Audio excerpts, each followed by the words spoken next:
to the cloud. All right, Amanda. Yep, she's at work, but she's listening. Okay.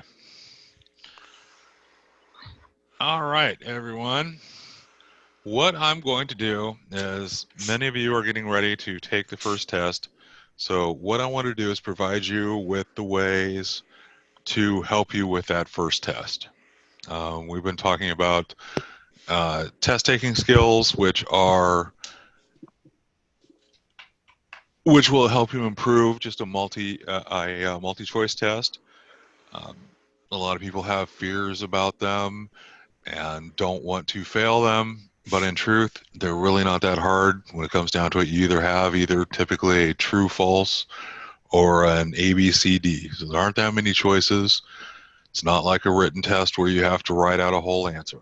So what I wanted to do today is focus on that because you guys are getting ready to take that first official test, and I really wanted to give you every chance to get through it. So literally on the first try, you guys can all say you did it on the first try. Okay.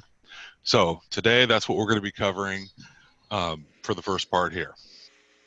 All right. So what I wanted to start with is what we're trying to do today. I really wanted to learn two important things. The first part is a lot of times the hardest thing about taking a test is what we're afraid of. It's not the test itself, it's what we're afraid of about the test. And then I'm going to actually teach you ways to take that test to improve your overall score. There are ways to literally improve it so that you have a better than average shot just to do it based on what either the past questions have been or eliminating ones. I'll go into those in detail.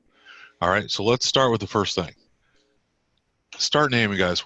Why are you afraid of taking the test? What makes you afraid of taking a test? What's the most common one? Fear of failure, I would guess. Failure. Rule number one, I'm afraid of failing the test. And when you fail the test, the biggest thing is somebody out there is going to judge you. Oh, you failed the test. I passed mine the first time. You couldn't pass it the first time? I did. Um, it hurts, It's kind of like when you're sitting there, somebody's telling you, "Oh, I'm better than you." You get embarrassed. It's embarrassing, You feel like, "Well, I studied so hard, It's I did this. What's wrong with me?" And one of the biggest things is you actually are disappointed. I mean, that's one of the biggest things is you're disappointed. Somebody's either disappointed in you, they look at you and they say, I'm just like, I don't know what you did wrong. Okay. It's like your parents. You feel like you studied so hard for this. What is wrong with you? Somebody else is disappointed in you, or you're disappointed in yourself. I studied so hard for this. I was up, I did this. And I did so much, and what did I do wrong? And you're disappointed in yourself, okay? And your parents look at you, or when you're at work, your your instructor in the class is going, "Oh, come on, guys! I taught you this so many times. How can you not get this?" But that's a very real thing. People, make mistakes. And then the biggest one is, think about this. We're doing this for work. So what would be another thing that you'd be afraid of? We're doing this for work. So, Well, not getting fired because you wouldn't fire us if we failed. I mean, some people are always like, "Oh, I'm not going to get the job, or I'm going to get fired, or whatever." But you guys know the truth about this. We want you to get through it. We're doing what we can, everything we can, because we want you to get through it. So let me address a few of these. Okay? I want you to know some truths. So let me address some truths. Okay? Number one, on the very last one, Sheila said it. You are not going to be fired. Okay?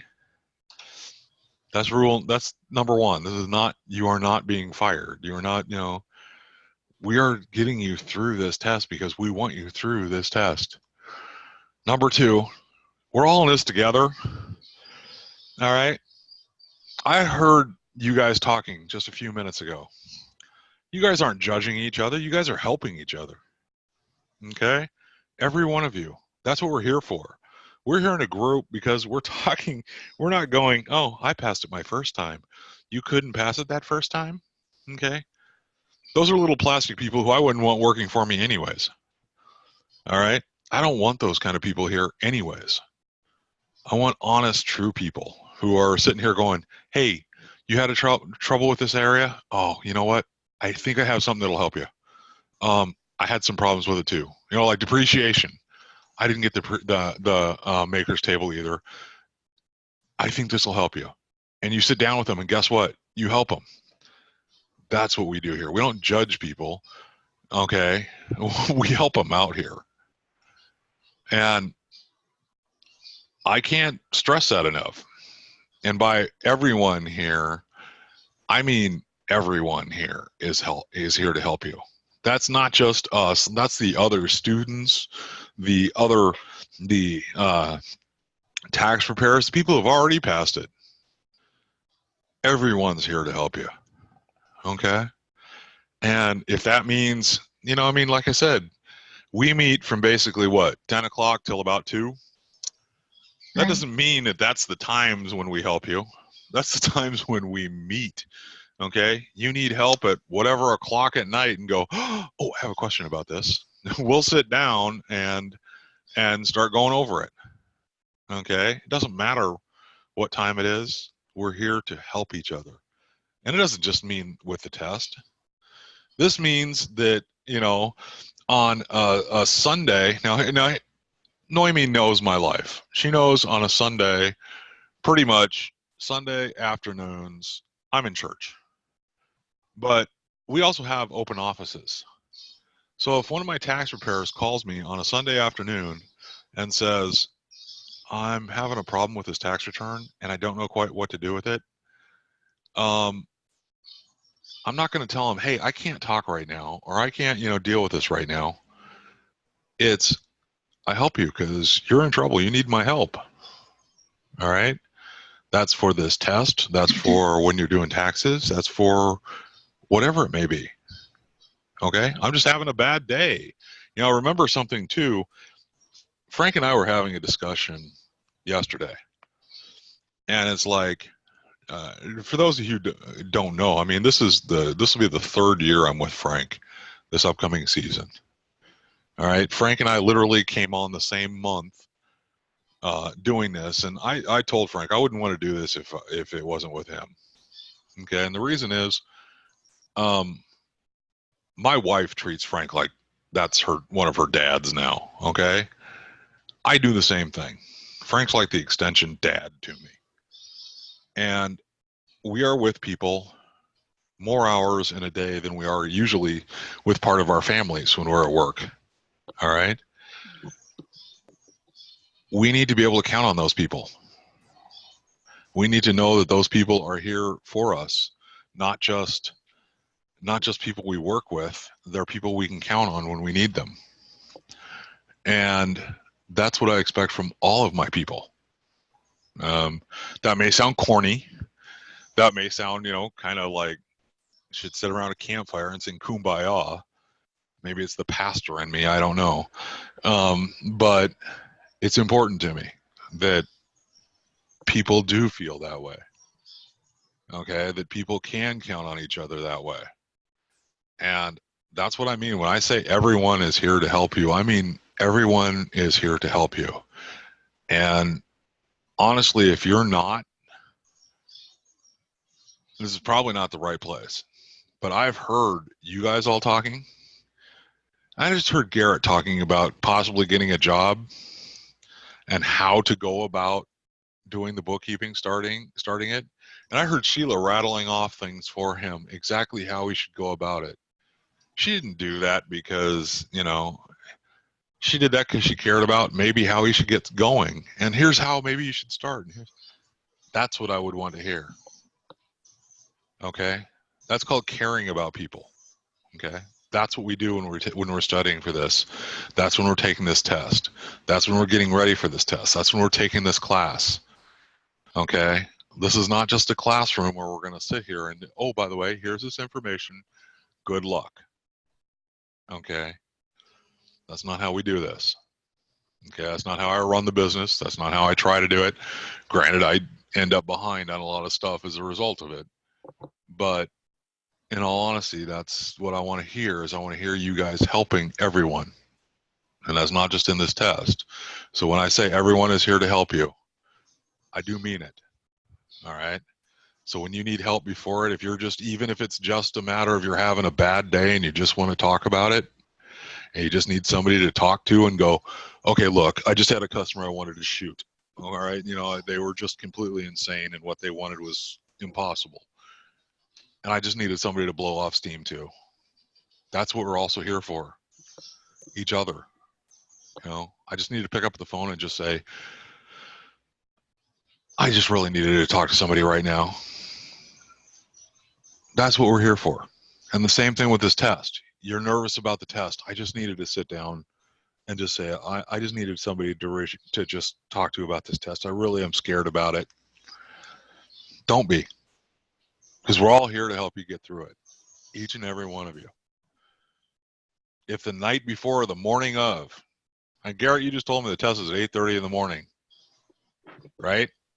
Your test it's supposed to be at 8:30 in the morning. You want to try to get into it. If it's 7 o'clock in the morning, you're sitting there going, okay, I'm nervous. I want to sit there and I'm looking at the walls. I don't know what I'm doing. What am I doing? And you're sitting there going that way. Pick up the phone and dial me. Pick up the phone and call somebody, one of us. And guess what, Garrett? We're there to go, hey, Garrett, you know what? I've heard you answer the questions. I know you can do it. All right? That's what we're there for. When it says everyone is here to help you, that's what I mean. All right? And the biggest thing is, guess what? When you screw it up and you go, oh my God, I did so bad on the test. I didn't pass it. Guess what? We'll have you take it again. And we'll have you pass it the next time. All right? This is not oh, you failed it. You're gone. All right? Those are the truths. All right? Those fears you had before, they're not the truth. These are the truths. All right? So don't feel nervous. Don't feel afraid. That's the biggest thing. One of my favorite songs is Fear is a Liar. It's true. Don't be afraid, because we're all here. Yeah, I know it sounds more like a sermon. Yeah, I got it, but it comes out sometimes. So let's get into this. All right. This is what I want you to do before the test, not the day of the test or anything like that. This is like getting ready for the test. This is this week before the test. Number one, I want you to study days before the test, not the day before the test. Okay? I have gone through thousands of classes, college, graduate school, specialized tests. I've got my real estate test. I've gone through my real estate exam, my insurance exam, my tax exams, you name it. Okay? And the night before, you do not study. Okay? You do not study the night before. All you're going to do is cram stuff into your brain, which is going to confuse you. This is the truth. You will cram stuff into your brain that you will sit there and go, oh, wait a minute. Was that? No, wait. I can't remember. Was that the time dilation equation? You start shoving that into your brain, it will mess you up. Okay? You will start getting them confused. Don't try to do this the night before. You study for a while beforehand, for days before, but the night before, you relax. Let your brain relax. Okay? Watch a movie the night before. Do not try to study the night before the exam. I know that sounds counterproductive, But honest to God, your brain needs to relax the night before. If it doesn't, you will just start shoving things in there that'll go into your short-term memory, which will basically confuse you. Okay? The next thing. What would be one of the next things you want to do right before the test, the day before? It's probably one of the most important things. The night before the test. Sleep. Thank you. Do not stay up and party until 1 o'clock in the morning the night before the test. Okay? Actually go to bed at some ungodly hour. You know, like you normally, if you're going to bed at 2 a.m., go to bed at 10. Okay, go to bed at whatever. But actually sleep the night before the test. Okay, it's really important. Actually sleep the night before the test. All right, and I'm talking good night sleep. Relax, just turn off the lights and just go, you know, I really got to sleep. I got the test early in the morning and I really want to be up early. Okay.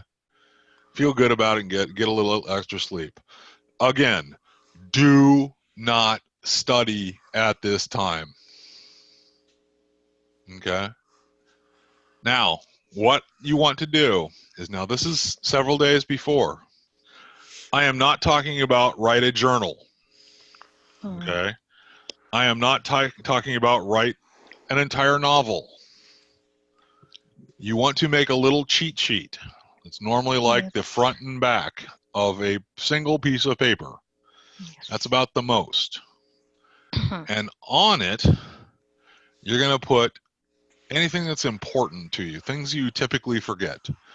How long you want to keep files for, okay? How many years?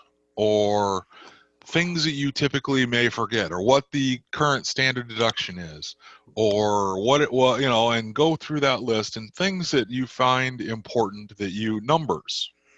Do not try to put concepts on there like what the standard deduction is, because you already know it inside.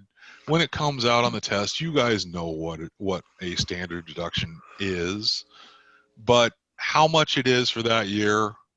What was the standard deduction for 2018? $63.50 Okay, for a single. for a single. Put that on a cheat sheet. Okay. That you'd want to put on a cheat sheet. What does it mean just to say head of household? Or what are, remember when James was going over your little key things, like how do you determine relationship test, that sort of thing?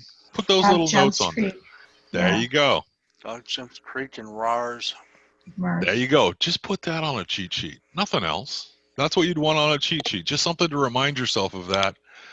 Okay, there you go. There you go, Amanda. Yes. RARS, Dogs Jumps Creek. There you go. Those are the important ones. Just that, so you're not putting it in detail, just so you can remember it in your head a little bit before. And that's what would be on a cheat sheet. All right? Just those, something that are the important little things that you have to remember number-wise. Okay? We're not talking about trying to remember, again, War and Peace. You're not trying to remember every little detail. You just want to remember some important facts for the test, whatever it may be. If it's for the individual exam, you'd probably want to know something like the standard deduction, things like, again, the Dog Jumps Creek, RARS, and that sort of thing. Okay. For the business one, you might want to just remember the 35% flat rate for the personal service corporation, you know, that sort of thing, or you know, things like that. And you're going to make, for each test, you're going to make a single individual cheat sheet. Okay, and it's going to be, again, you are not going to take a sheet of paper and see if you can cram that thing so full of information You can't read it. The idea is to be able to read that whole sheet in about 5 minutes. Okay, front and back. Just be able to flip through that sheet in about 5 minutes. All right, to be able to skim through it. All right, that's it. You know, how many years do you have to keep documents typically for the IRS? Business 3 records. years, yeah. 3 years. There you go. You want to put that little note on 3 years, keep records. Okay, things like that. And all you're going to do is put a little list on a front and back of a sheet of paper. That is your cheat sheet. Remember when I was saying you're not going to study the day of the night before the test? Right before the test, you're going to just kind of like skim over that so those important facts are in your brain. Mhm. All right. So now that's your cheat sheet. And it'll have whatever important information you would need. And you know what I think I'm going to do to try to help you out is I would like to have, I want you guys to do something. And maybe we'll do that right here in chat. I want you guys to do something right here in chat today, right now. I want you guys to put all of the things in there that you think should be on a cheat sheet. Like standard deduction, anything like that, anything you would want to see on a cheat sheet. All right, things like that. IRA contribution limits, there you go. There's a good one.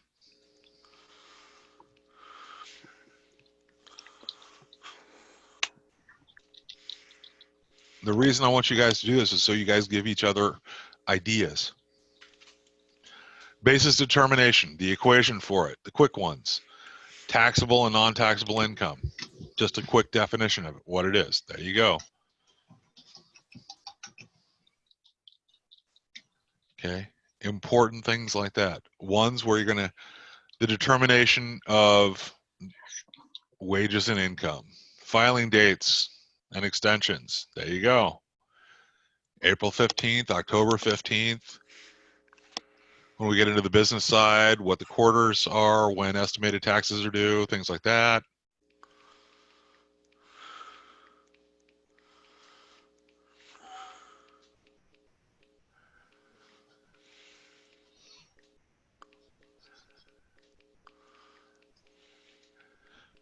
How to calculate basis. That one's a big one. Gift tax limits. There you go. That one's an important one.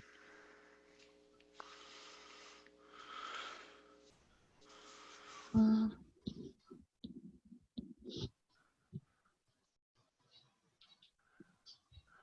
Mm.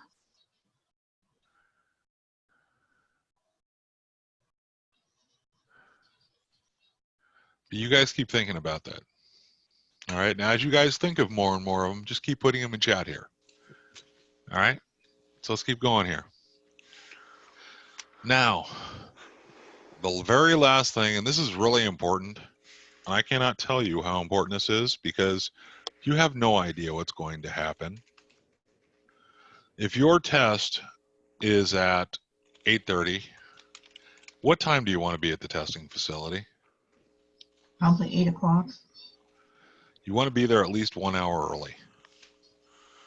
The reason is if you plan on that, you have no idea what will happen with traffic. I would rather sit there for an extra half hour or an hour and have nothing to do than be rushing at the end. Yes. Because you have no idea what will happen with the traffic. You have no idea what little problem will happen at the testing center. You'll have no idea, oh, where did my ID go, or whatever it may be, or I can't find that page, or whatever.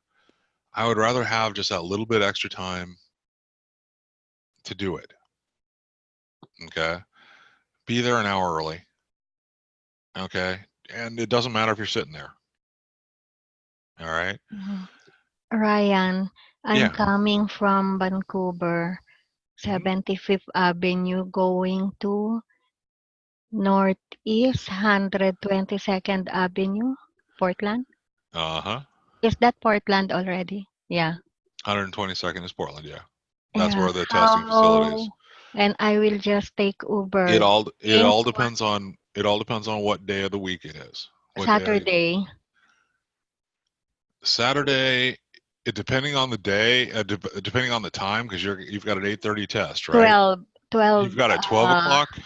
yeah. Ooh, 12 o'clock on a Saturday. You're going to go across. They're going to go across the 205 bridge. You need to leave How? at least 2 hours beforehand. The Okay, reason I 2 say that hours. is because the 205 southbound bridge, that's when all the Yeah. traffic is going into Portland. You're talking about 12 o'clock. You need to be at the test. You want to be at the test facility by 11. You need to be Yeah. leaving literally by 10 o'clock. Okay. But And the reason I Saturday say is that, not a good day. Saturday's a good day to take the test, but for traffic wise, 205 becomes a traffic jam. I know it sounds crazy, but 205 becomes a traffic jam for the afternoon on Saturdays. And Okay. it's just make sure you leave. You want to be at the testing facility by 11, so you do want to definitely leave because you're coming from the house by Van Mall. Yes. So you definitely want to leave by 11 just in case. So you want to leave by 10 so you can get 10. there by Yeah. 11. Yeah, I'll better leave at 10. Okay. Yeah. So that's one of those things that's really important. Be there early. And if you can, what I find is helpful, if you've never been to a place before, obviously not taking Uber, Yes. but if you're driving, if you've never been to this place before, do a dry run, There you go. find out Thank where the you. place is, and then Yes. that way there's less anxiety about finding it. Yes. Awesome. Awesome Okay. idea, Sheila. Awesome idea. Drive by a couple of days beforehand. Just take a night drive. You go out there in the evening when there's no real traffic and just go, oh, I'm going to take a little drive quick and drive from your house over there so you know where the testing facility is. That is an awesome idea. And thank you, Sheila, because that one's a big one because people beforehand, they start panicking going, where's the testing? I don't know where it's at. I've got the address and it's, so thank you, Sheila. That is an awesome one that I did not put in here, and I will actually put that in the notes here for the future.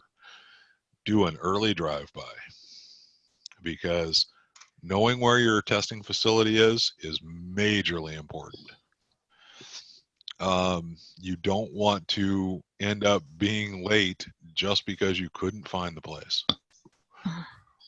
So that one's a big one. And like I said, these are important. Do not try to study the night before and try to sleep. Your cheat sheet is just a cheat sheet. It's not a novel. Do not try to write as small as humanly possible so you can cram as much on, the page. That's not the idea. The idea is to get some important facts on there that you might need to know. And again, it's the important facts that we have said should be important, like the standard deductions, things like that. Okay. And things that you've had a hard time with. You guys know where you go, oh, I keep forgetting that thing. Okay. You know what those are. All right. And so make that your cheat sheet. All right. What do you bring to the test? There's a couple of things. There's basically 4 things you want to bring to the test and nothing else really. ID. Thank you. That was number 1. Bring your ID. Picture ID because they need to identify who you are. Mhm. Okay. They do take passports. You're right. It's a picture ID. So, all right, what would be some of the other things? First thing you want to do is this. Remember the one thing, and Naomi, you're diabetic. I'm diabetic. Yeah. You do Snack. need Ah, something here. yeah, high um, carb sugar. when you do need to take a test, your brain needs gasoline. Mhm. Okay. When you are trying to think about this, and by the way, that morning, do eat breakfast. Okay. For those people who say, oh, I'm running late, I'm just going to run to the test. Do not get up late. Set your alarm clock and make sure you are up. That's why I said sleep the night before. Have breakfast. I should have put that on the list too. Have breakfast. Okay. because Yeah. that one is really important because The number one, your important brain, meal of the day. yes, your brain does not function without gasoline. Okay. And it needs some sugar and some fats to function.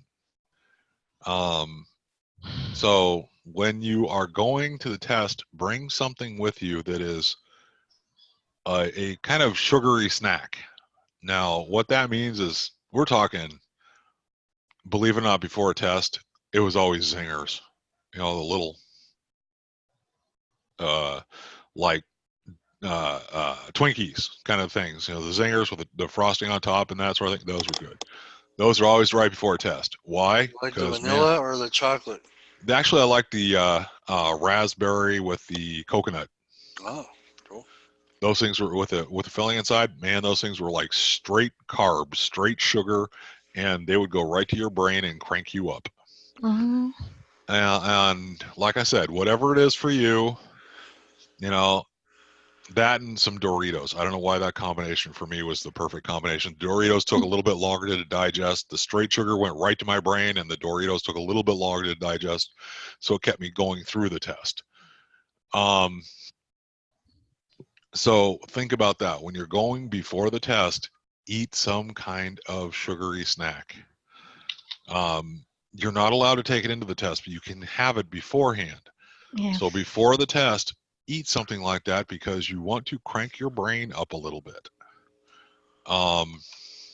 That does not mean, ironically enough, people think coffee will crank them up. No, coffee actually basically works as a stimulant to keep you awake more so, but your brain doesn't use the coffee to power itself.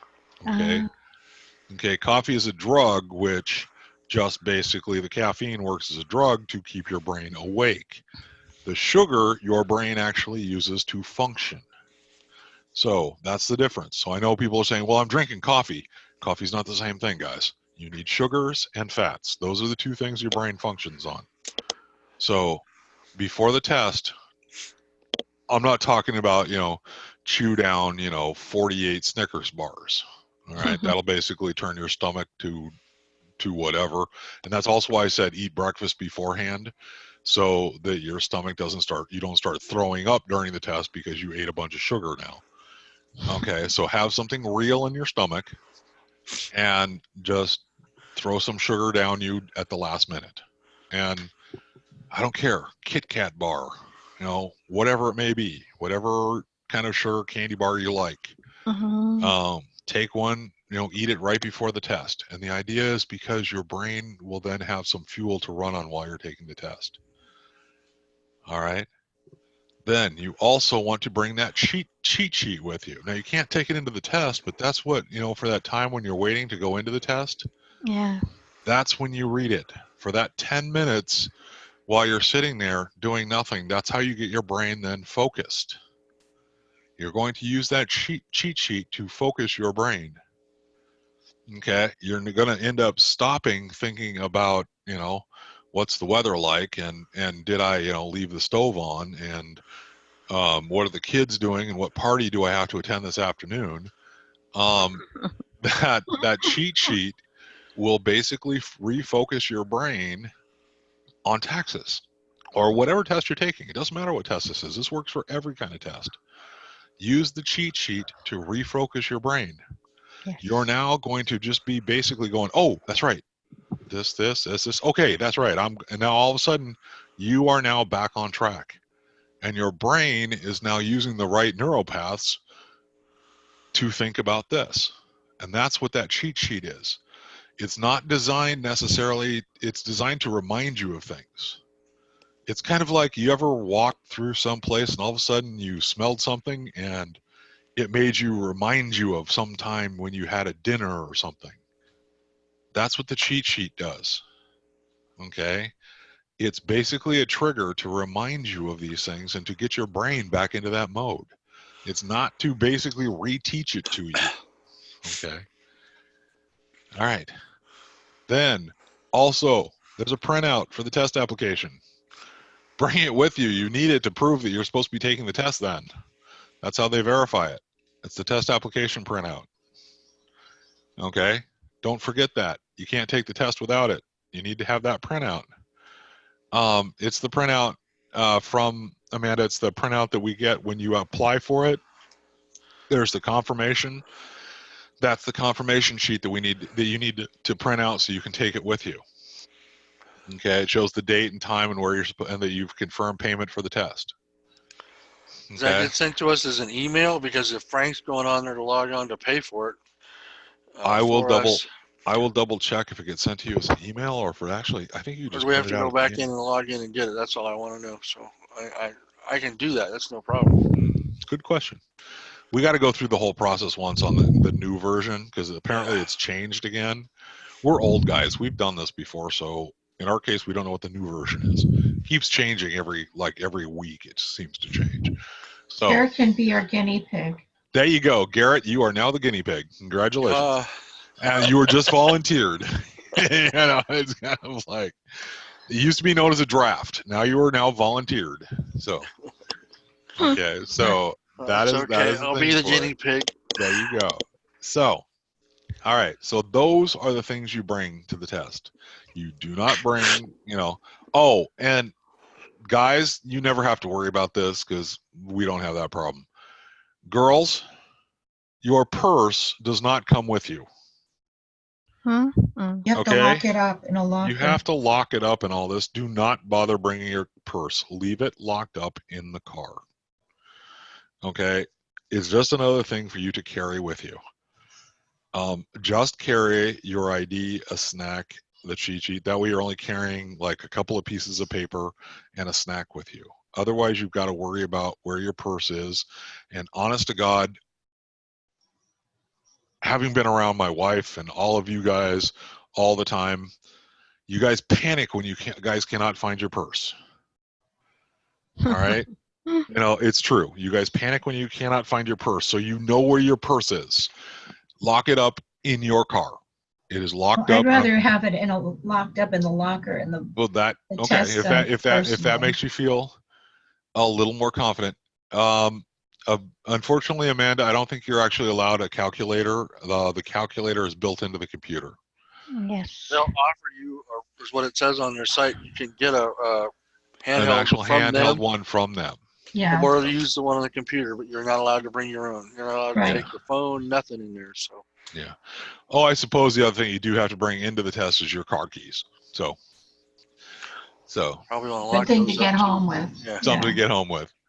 But if you do prefer to bring your purse in with you to take the test itself and to lock it up in the locker, that's fine. But like I said, I actually left my wallet and everything out locked in the car, so I didn't have to worry about it. I wanted to carry. I usually do that. I bring my ID, the test thing, my cheat sheet, and I keep my keys in my wallet and my keys in my pants. That's about it. There's nothing else I bring because you always got to worry about other things. Most of the time, that's all we guys carry. But I know how my wife is when her purse. She goes, "Where's my purse?" It's like, guys, lock it up. There's somewhere. Okay, so don't worry about it then. All right, let's talk about this. Now that gets away from that was before the test and days before. Questions about that? Anything? Because you guys brought up two important ones. Do a drive-by a couple of days before so you know where the testing facility is. Okay, do a drive-by. That's important. And Sheila, that was an awesome idea. And like I said, do have breakfast. And this does not mean the burrito at McDonald's. Okay, that means actually have a breakfast. All right, have a real breakfast. So questions about the couple of days and the night before. What are we doing? Let's go back here a screen.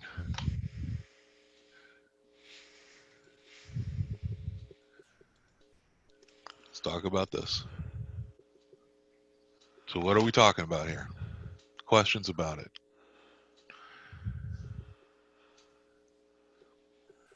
Makes sense to me. Study ahead of time. Don't cram it all last night, and then get good sleep and relax the night before, so you're refreshed and mentally alert for the test. That's the Don't idea. don't panic. Don't panic. Don't have anxiety. Be rested. If you need to talk to somebody that night before, you're feeling nervous about it, call one of us. Okay, call somebody who knows what you're going through. You don't need to call. And here's my advice: do not call your cousin or somebody like that and go, "Oh, I got to take the test tomorrow." They're like, "What test?" You know, call one of us who understands. Going, I know, Yeah. I know it's a test that I know you've been studying for, but I know what you've been doing in the class.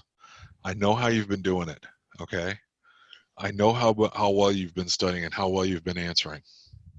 Okay, call one of us. Doesn't matter who it is. It can be me. It can be James. It can be Garrett. Whoever.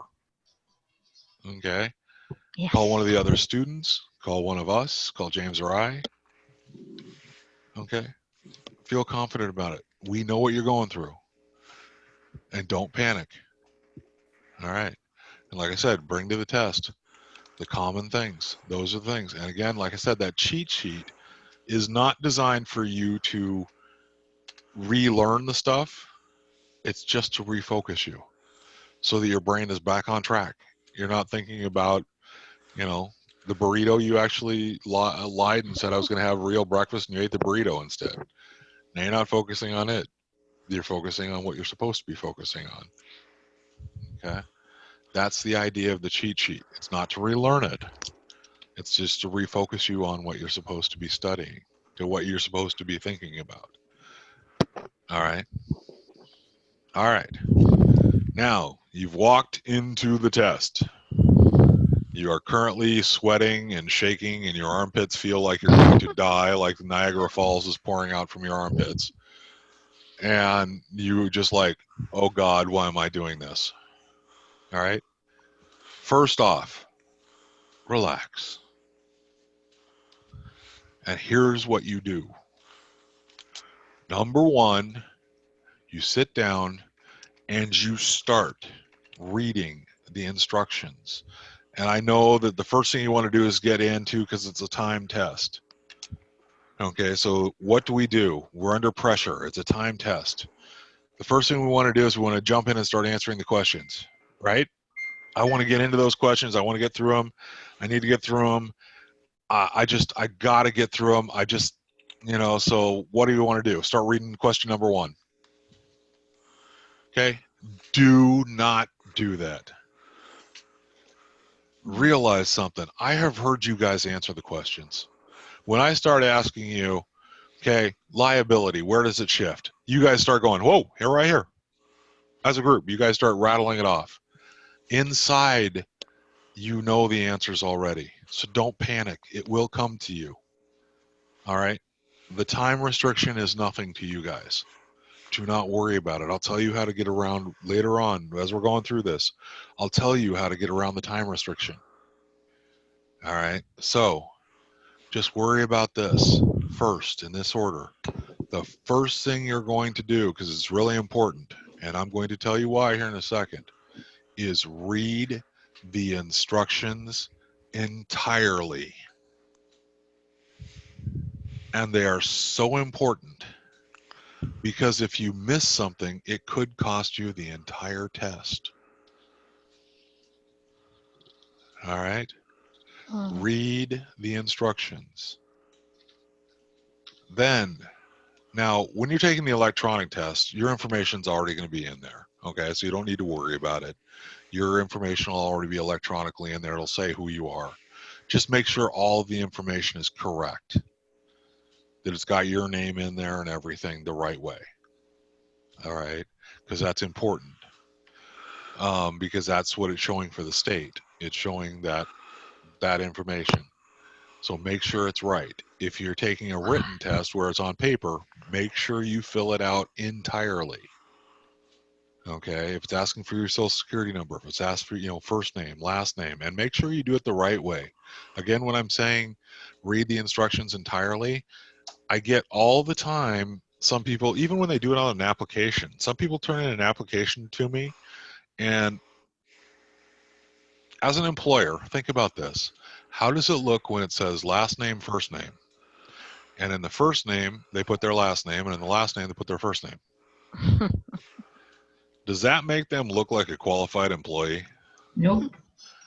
I mean, just in all honesty, does that make you look like a good candidate? If you can't even read that part of the instructions? Okay, so when it says read the instructions entirely and fill out your name information entirely, make sure you're doing it right. Make sure that you're putting your last name where it belongs and your first name where it belongs, your social security number and the date or whatever it's asking for. Okay, because that's what's going to identify that test with you. And then usually on the first part of the test, there are some sample questions. Remember I said that cheat sheet is really important? Not so you could relearn it, but so you could get your brain in gear, so you could get into the right mode. Okay? Do the sample questions. Your brain is a muscle. Okay? Contrary to popular belief, your brain is a muscle. If you go to the gym and you start working out, what do you do beforehand? Stretch. Thank you. Sheila, you are brilliant. You know that? You really are. Ha ha. Okay. You are. You are amazing. I am so proud of you when you come up with you come up with those answers all the time. You stretch before you work out. You have to warm up, guys. Your brain has to get into gear. That's what that cheat sheet is for. And that's what these sample questions actually help you do. It gets your brain functioning. It's not to say, oh, well, I know how to take a multi-question test. I know how to do this already. I don't need to take some stupid sample question. Guys, it's not for that. Okay? Don't use it for that. Use it because it's your warm-up. I'm trying to get my brain into gear to take a test. First thing I need to do is warm it up a little bit. Get it thinking. Go, oh, wait a minute. I'm doing logical reason. Anybody know what Boolean logic is? Boolean logic? Yes. Yeah, that has to do with computer programming. And, or, nor, XOR. Yep. Okay? Your brain has to get into that mode. Okay? That's actually the logical sequence your brain goes through when it actually starts to look at a question, and typically story questions, and starts to analyze them. And we're going to get into that. And that's what it has to do. And that's what those sample questions do. It kicks you into the right mode. You know, it's kind of like driving a car. Do you start a car in third gear? Nope. Nope. You start a car in first gear. Okay. You get up to speed. You get warmed up. That's what you're doing with this. Do the sample questions. Your brain will start going, oh, that's right. That's what I'm doing. You may not be thinking that, but your brain is. Your brain is sitting there thinking, oh, that's right. Okay, I'm supposed to be doing this right now. Oh, let these pathways wake up. And that's what it'll do. It'll help you take the test. And here, honest to God, is literally the most important thing to do before you take the test. And I will explain why in a moment, right after I tell you what it is. Can anybody guess what this step is? Pray. Pray. Actually, yes, it is along those lines. Prayer is a good one. Okay, depending upon your faith, yes, prayer may actually help you a whole lot. And believe it or not, it's pretty close. Positive thinking. It's breathe. Most people, when they are scared, Breathe. and when Take they a are deep scared, when they are scared, positive stance. There you go. I like power stance. I like that. That's close. Breathing is, face it, go back to the basics of life. If you ain't breathing, you are dying. Okay? Stop and take a breath. Yeah, Take a couple of deep breath. breaths. Okay? Number one, remember when I said your brain needed fuel? Okay, your brain needs some sugar to work. It also needs oxygen to work. And if you are panicked and you are nervous, typically you are kind of taking nervous, you're not breathing like normal. Take a few deep breaths before you get into this. And the reason is that will actually calm you down. Mm. Okay, when you're meditating, people tell you take a deep breath in and deep breath out and deep breath in. There's actually a purpose to that. It's because it slows down your heart rate. Your heart doesn't have to work as hard to oxygenate your body and oxygenate your brain. Okay, so it's really important you stop and breathe before you start the test. Now, that may sound corny, but it's really true. If you don't slow down, you are going to panic your way into failing the test. Yes. The biggest way to fail a test is panic.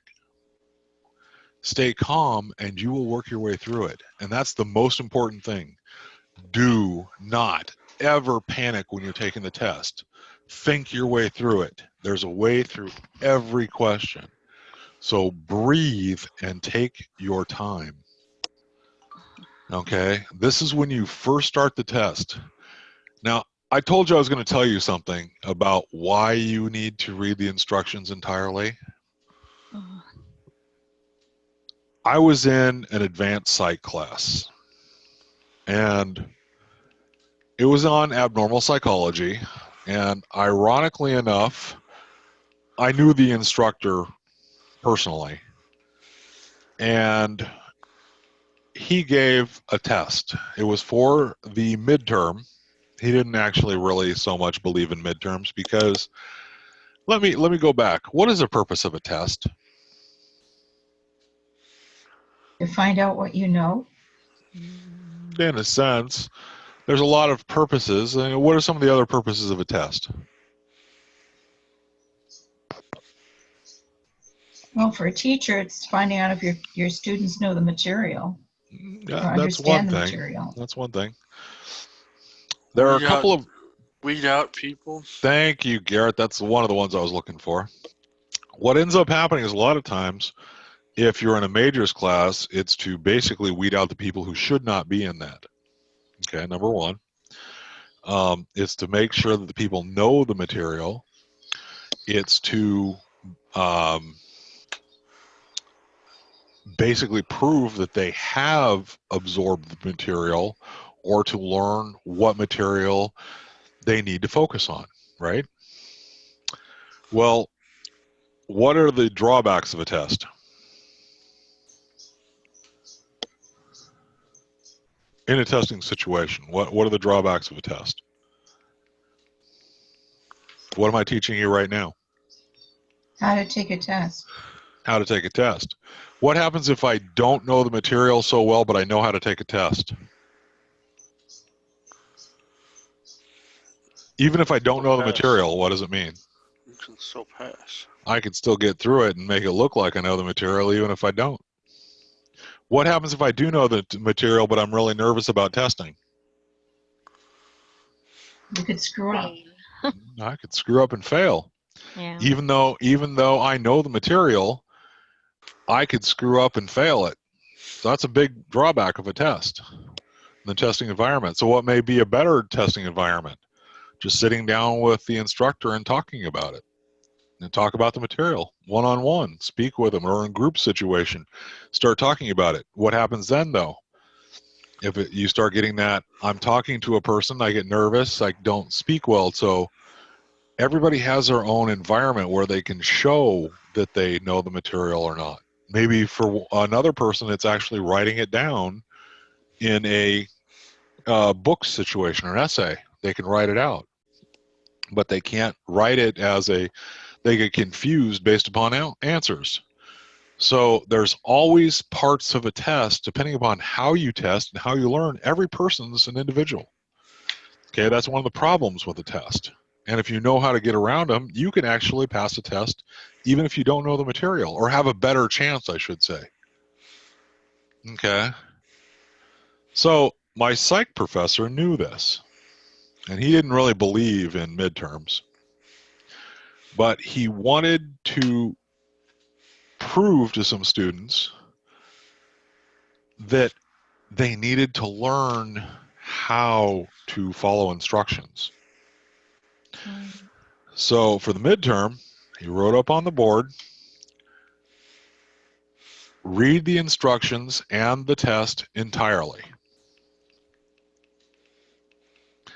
And he handed out the midterm test to everybody in the class, and this was a test of about 75 students.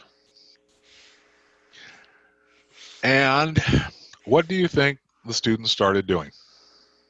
Taking the test instead of reading the instructions. Thank you.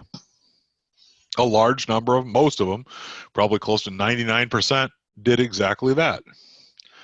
Started taking the test and didn't read the instructions. First instructions said, write your name on the test. So people started writing their name on the test. It said, he wrote up on the board, read the instructions entirely and follow the instructions entirely. That was key things there. As you go through it, the first instruction said, write your name on the test, do this, do this and this, but you forget what the first instruction was. What was the very first instruction? Read the instructions. Read the instructions entirely. When you go through it, one of the things were, as you go through it, one of the instructions was to read through all the testing questions and go through that. And as you got through it, it said, write your name on the top of the test, turn your test over, and sit quietly. Don't answer the questions. There are no questions to answer. The part of the instructions were very specific. If you read the instructions, it said, if you actually read the whole instructions, towards the end of the instructions, it said, write your name on the test, turn your test sheet over, and sit quietly. And there were about 3 of us who actually paid attention and wrote our name on the test and flipped it over. And we were sitting there, and he went around to us and picked up our test and told us to leave. And waited for the other students to try to figure out what was going on as these 3 students left the classroom. And you see these other students panicking, writing, trying to answer all the questions. There was a 100-question essay, 100-question test. And they were in there for a while answering all these questions, and then it happened. Because the very last question was, did you follow the instructions on the board and read the instructions first? That was question number 100. And they went, what? And they went through and read the instructions where it said, flip your, and you would see all of these people taking, well, if they wrote it in pen, they were really screwed. But the ones who wrote it in pencil, frantically trying to erase every single question that they had just answered and write their name on the test and flip it over. Because the whole test was that. So sometimes read the instructions is really, really important because you might miss something. Okay, the same holds true with the questions. We're going to get into that. So please, I know it sounds stupid, but read the instructions in their entirety. Okay, because you never know what they're going to say. It may say something as corny as that was. It was to make a point to us, and it made a point. It stayed with me forever after that. I didn't miss when Kincaid did that. Now, Dr. Kincaid, when he did that to the class, man, we remembered it after that. Yeah, I had a similar thing happen to me. It sticks with you, doesn't it? Oh, yeah. It makes you learn a point. It makes you learn that those instructions, even though most of the class was stupid. I mean, actually, I should say we were stupid because I almost went to start answering the questions too. I did. I almost started reading the first question when I said, and I started reading it, and that's when I actually caught where it said something at the bottom of my instructions about turn your page over. And I went back and read. I got to admit, in all honesty, I almost went to start answering the first question when I caught that, my eye caught that there was something different in the instructions. And that's the only reason I didn't do it. So I learned at that point, always just read the instructions. It only takes you a couple of minutes, but you never know how important they are. And you never know what you may have missed if you didn't read them. So read them. So questions on that. Questions on this part. Questions on this part. Read the instructions entirely. Fill out the information to identify yourself entirely, or confirm it if it's on the computer. Take that moment, because if by chance they don't have the right information, guess what? You're about to take a test and possibly even pass it. That's not for you. Because if there's a mistake, the state won't recognize it as supposed to be for you.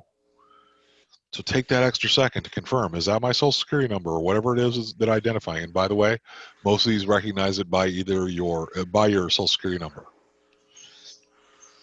Okay, make sure it's the right number. And then do those sample questions. Get your brain in the right mode and energize your brain. You gave it some sugar outside, give it some oxygen to run on. Think about a car. What are the 2 things a car needs to run on? What won't a car run without? Yes. And? Well, It'll run without oil for a short time. But won't. Air. There's an air intake. Why do you think those cars that even try to, they have an air intake? They won't run without air. Air, fuel, and spark to get the motor running. So. Yep. That's why those ones, those great big 4-wheel drives that have what's called a snorkel that goes up the side, so it can try to go underwater almost. It needs air. It's got an air intake. It needs gasoline and air. It'll run even for a little while without oil. Until it pretty much burns up the motor. But it'll run for a little while without oil. But it won't run at all without air and without gas. You need some food, you need some sugar, and you need some air. So take that moment and breathe. Okay? Do yourself that favor. As corny as that sounds, just try it. Try it even when you're taking one of the practice tests. You'd be amazed how much better you'll even possibly do on a practice test. Yes. All right? All right, questions, guys?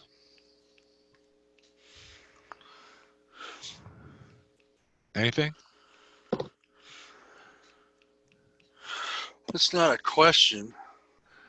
Or any other suggestions, yeah. Comment. One of the things I try to tell myself when I'm taking tests is not to rush, to take my time, because I should have plenty of time to get through it. And when you got 3.5, 4 hours to do 100 questions, and they're all multiple choice. It's true. I try to tell myself to just not rush, take my time, and sometimes I like to just get up and walk away for a minute, get a drink of water, use the restroom, come back, and if I get flustered with something, and because just, once you get flustered, I find for myself, I get rushed, and then I get confused, and so anyway. Do you know what the first thing they teach first responders are? Don't rush. The police, firemen, police, doctors. Do you know what's the very first thing that we get taught in medical school? Do no harm. Much more important than that. Don't panic. What is the scariest thing you can think of for a doctor in an ER? Somebody comes in with a gun. Somebody like bleeding from whatever. Exactly. What's happening? You currently have a person's life in your hands, and don't screw up. You want to think of a test as a panic situation? Here's a person whose life currently is in your hand, and you're looking at it. Number one, you don't know what's wrong with them. You got to figure out what's wrong. You want the ultimate test. You have got to figure out what's wrong with them, figure out how you're going to fix it, or at least get it stabilized, and begin to execute it. All within how long? How long do they have to live? Minutes. So congratulations, take that test. So you know what the first thing they teach a doctor is? Stay calm. Yeah. Learn how to handle that crisis. It's one of the very first things that you have to learn. If you cannot handle yourself in a crisis situation, you cannot be an ER doctor. You cannot be in an ER, because the very first thing will happen is you will kill somebody because you will panic. Okay? You cannot do it. So you have to stay calm. A fireman comes up to a house that's on fire. Now think about it. What's your first logical thing when you see a fire? Do you walk into it or do you walk away from a fire? Oh, wait. Congratulations. No, you're about to tell a fireman, go walk into the middle of an inferno. And you're telling your brain to do the exact opposite of what its natural instinct is, because what's possibly inside that fire? Somebody's life. So you have to look at a house on fire, determine how you're going to get into it, how you're going to be able to search it, what its floor plan pretty much is from the outside, guess where most of the people may be, where they tried to get out from, okay, where the fire currently is, how it's structurally sound, get into it, find who may be trapped in it, and how you're going to get them back out. And how long do you have to do that? How far along is the house burnt? How fast is the house burning? You want to answer that question? So what does he have to do? Stay calm. He's got to think it through as fast as he can, and he can't panic. If you're a police officer and there's a shooting situation, the first thing you got to do is get on that scene and determine what is going on. Who are the good guys and who are the bad guys? You may not even know. You've got to try to guess who are the good guys, who are the bad guys, what the situation is, what you have to do to assess it, and how you can save some people's lives. And you have to do that in seconds. A gunfight means in 2 minutes. You know that thing where they talk about, they talk about the Alert 5 aircraft. That's what they actually call it on an aircraft carrier. It's an Alert 5 aircraft, because those are the emergency backup aircraft that come when you are in a dogfight. How long does a dogfight last nowadays? You're in 5 minutes. Seconds, Those other planes are dead within seconds. So if you're in a gunfight, how long do you think it takes for your backup people to get to you when you're in a police gunfight? How long do you think that gunfight's going to last before they say backup's going to be here in 3 minutes? They're going to be dead in 1. So do you think it's going to help much? Nope. So number 1, don't panic. Think your way through it. Learn to go, hey, I need to know what I need to know. That's the first question. What do I need to know? What do I have here? I'm about to show you that. But rule number 1, don't panic. Breathe. You won't get anywhere if you don't breathe. Okay, we have a tendency, as soon as we get panicked and we get scared, what do? We're watching a horror movie. What do? We hold our breath. Okay, that is what we do. We hold our breath. All right, we stop breathing. Don't stop breathing. Do not panic. Just breathe. Take that deep breath and keep going. I know you guys have the answers within you. I have asked you these questions time after time, and you guys knock those answers out one right after the other. I have heard you guys do it. I have no fear whatsoever that you guys know the information. Okay. Now it's a matter of just having a test to show the state that you guys know it. That's all we're doing. All right. So you need to just stay calm because you guys will be able to. By the time we get done, you guys will be able to do it. So guys, just breathe. All right. So now how we do this? How do we do this? We are sitting at the test. How do we do this? Remember what the first thing I said about the instructions were? Read the questions. Read and understand the entire question. And you want to reread it. Don't, unless it's something obvious, you read it once. And if it's something obvious and simple, like, what is your favorite color? And you have 3 colors listed there. Okay, you can pick the color. No problem. But if it's a complicated one where there are possibly facts in there or something, reread the question. And we're going to look for certain points. You need to understand the question and reread it so you know certain things. And here's what you need to know. Okay, you might want to take some notes on this.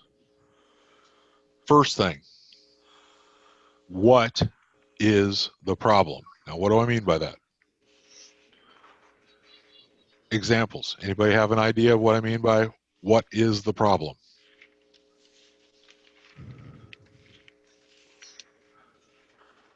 What is it they're asking for? Kind of, pretty much, yeah. All right. It's kind of like, what are they looking for? Or specifically, is there something that I need to figure out? Okay, what am I trying to figure out? Okay, that's more what I'm looking for. What am I trying to figure out? Am I trying to figure out what type of filing status, or am I trying to figure out how much something is, or am I trying to figure out, I need to look at it that way. What is the problem? Okay, ask yourself, what is it that the problem is? Okay, look at the question and reread it. What is the problem we have here? Now, once you have a problem number 1, the house is on fire. Okay, so what are the facts? That's the next one. What are the facts? This is when you reread the question. And when you're reading it, look at the question. What are the facts? In every question, there is going to be certain facts. 2 trains were moving at each other at 20 miles. One train A was moving at 20 miles an hour. Train B was moving at 30 miles an hour. How long until they, whatever it may be. In that example, what are some of the facts? Number 1, you've got train A and train B. You've got train A moving at 20 miles an hour, train B moving at 30 miles an hour. Their direction is towards each other. So you know automatically. Now what we're going to do is this. I'm actually going to stop this share, and we're going to do a couple of things. We're going to turn on the whiteboard. My specialty is changing right answers to wrong ones. Yes, that's actually a lot of people because they do the one thing that's really important, and I'm going to get into that. Okay, you've got 2 things. We're going to say object A and object B. When you look at a question, what are the object? It may be Tommy has 3 apples. Okay, Tommy has 3 apples. We're going to make this a really simple question. Tommy has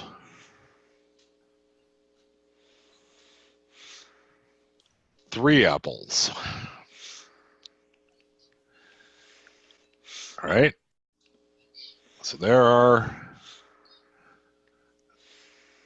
3 apples. All right.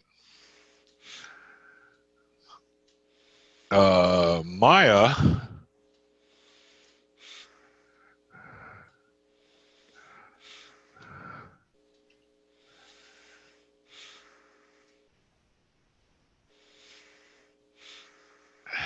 has, that's not doing what I want, but that's okay. We're close enough.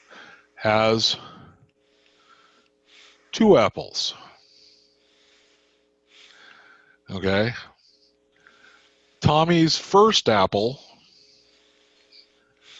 apple number 1, weighs 0.5 pounds. Apple number 2 weighs 0.25 pounds. Apple number 3 weighs 0.75 pounds. It's a big apple. It's the big apple. Oh, that's cute. All right. Maya's apples. She has apple number 1 weighs, we're going to do this better, weighs 65 grams. Apple number 2 weighs 75 grams.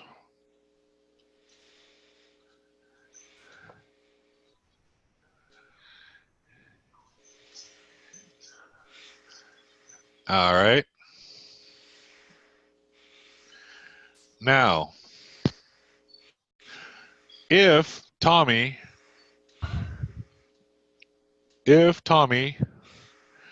gives apple number 3 to Maya, how many apples does Maya have? 3. Thank you.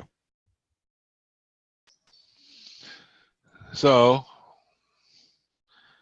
the answer is 3. Yeah, Tommy, in the end, Tommy gives apple number 3 to Maya. The answer is 3. That's how many Maya has, right? Mm-hmm. So, what was all this about? Distraction. Distraction. Okay. So the question is, number 1, what are the facts? It'll say Tommy has 3 apples. Apple number 1 is 0.5. Apple number 2 is this. Apple number 3 is this. Maya has 2 apples. Apple number 1 is this. And you saw that this is in pounds. This is in grams. You know, it starts to look like it's a great big complicated question. Tommy gave 1 apple to Maya. How many apples does Maya have now? 1 or 3. She only gave her 1 apple, right? Mm-hmm. That was the whole question. So let's start looking at this. What are the facts? Tommy has 3 apples. Maya has 2 apples. These weights mean nothing. These weights mean nothing. They're put into the question basically as extra fluff. Okay? But we know the facts now. These are the facts. So you start analyzing what are the true facts. Okay? That's how many they have. Tommy has 3. Maya has 2. If we transfer 1 over, that's it. It's a simple question. So you start looking for those facts. All right. So now let's go back to here.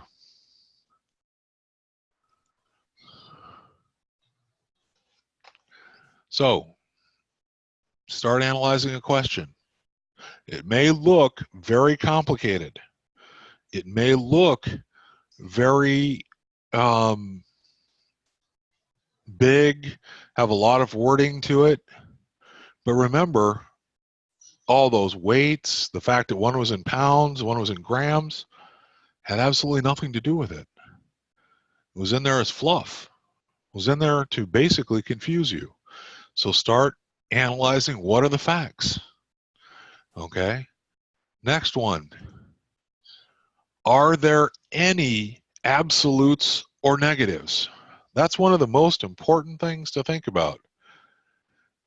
Okay, look for anything that says always or anything, and we'll get into those, but look for anything that are any absolutes or negatives, like not or anything, and we'll get into these because those are really important. And then finally, ask yourself specifically, what are they looking for? When I said, what is the problem? We started seeing Maya over here, Tommy over here. We're moving an apple, but what is the problem is we're moving an apple. Now we started asking, what are they looking for? Were they looking for the weight, even though they started shoving me? They had so many pounds over here and so many grams over here. The final question is, what are they looking for? All they were looking for is, how many does Maya have once Tommy gave her one? Okay. These are the actual questions you want to ask yourself on every single question. What's the problem? Okay. What is the problem? The problem is typically, what are they doing in the question? I almost should have probably worded that as, what are they doing in the question? They are moving an apple from one to the other. And that's probably how I should have worded that better. What is the action, or what are they doing in the question? Okay, they are moving an apple from one person to the other. Okay, and that's the action. What is the action of in the problem? They are moving an apple. It had nothing to do with the weights, had nothing to do with that. Once you identified what the actual movement was, what was happening in the question, it eliminated a whole bunch of things. Think about it. Because it suddenly had nothing to do with the weight. It had nothing to do with anything like that. It just simply had to do with moving an apple from one to the other. What was the action? What were the facts? The facts is Tommy had 3, she has 2. Okay. The action is Tommy moved one to the other. Okay. Are there any absolutes or negatives? Nope. So we didn't have to. What are they looking for? When you started, Tommy had 3. He moves one to Maya. And how many does Maya have now? She has 3 now. Okay. That's what they're looking for. The final result of how many, once this action takes place, how many does Maya have? And thank you. I'm going to change that from what is the problem to what is the action in the question. Okay. Maybe that, because that'll explain it better. What is the action?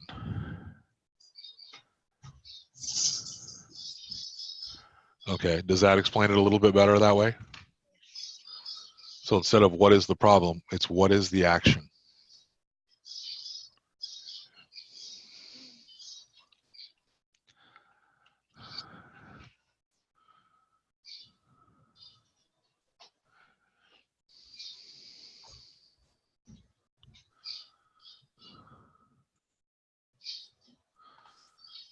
There we go.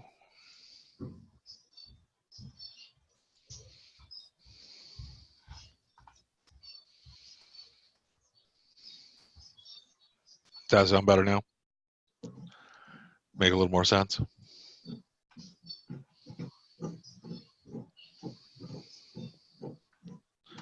So that is the question. What is the action? What are the facts? Are there any absolutes? And then what are they looking for? If you follow this, you will pretty much be able to get specifically any type of question answered correctly, or at least most of them. Okay. Now let's go on. When I talk about absolutes, what are words for absolutes? Always, never. You nailed 2 of them. All right. All, never, always, anything like that. Now, why is that typically something to look for?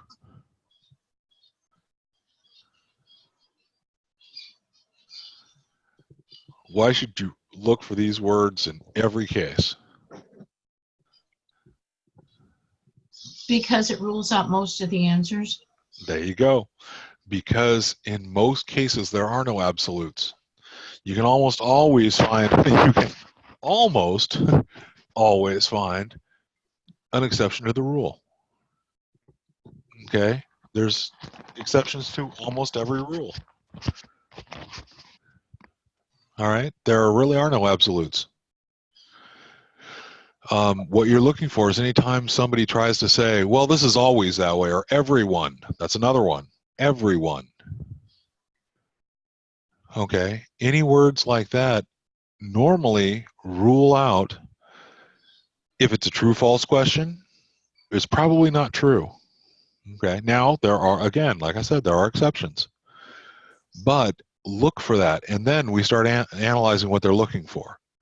But look for those words that say never, always, everyone, all, everybody,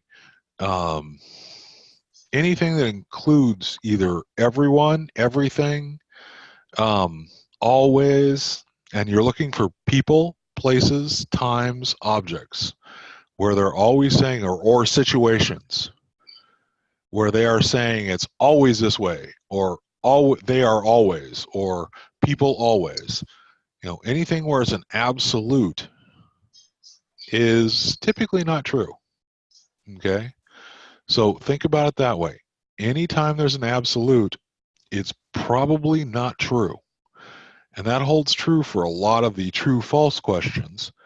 But it's also, think about it, in the answers. And we'll get into answering questions here in a little bit, because that's where you're really going to look for them, because they more often than not, show up in the answers than they do in the questions. But that's what you're looking for, is look for anytime it has a word like always, never, all, because there's a problem then. They're putting in a word in there which is making it difficult to answer the question properly. Okay? And you always you want to look for that. The next one, negatives. What are your negatives?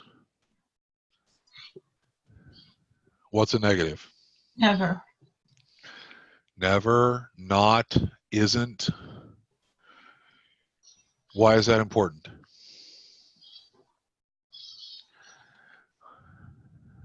Once again, it's ruling out a lot of the answers. There you go.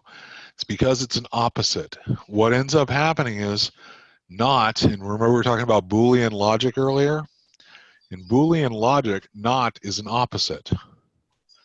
Not means the opposite of what we have. And so when you're asking for a question, not means it is not or never this in that sense. Okay? And this is kind of an absolute, but it's the absolute opposite. So when you're reading the question, sometimes you read too fast, and this is why I say reread it and ask yourself what they are really looking for. And this is the important one, because you may miss that not. Okay, and you'll be reading it, and it'll say something like, I don't know, Tommy is not giving Maya one apple. I don't know how that would come. How many apples does Maya have? Well, she'd have the original 2. That's it. All right. I realized that question. I couldn't think of one offhand. So, but anyways, with the not is a negative. So it's saying that the action is not occurring. So look for that. It's if it is not occurring, the opposite's going to happen. So looking for that not, isn't, doesn't. Anytime it's a negative word, it means that the opposite is going to happen. Now, the next set this is for the questions. Again, like I said, we're going to follow through here on this is the question section. And it's a lot shorter than the next section because the next section is the answers. And the answer section is a lot longer because there's a lot you can do with the answers that you look for. But with the questions, it just means the opposite question. Okay.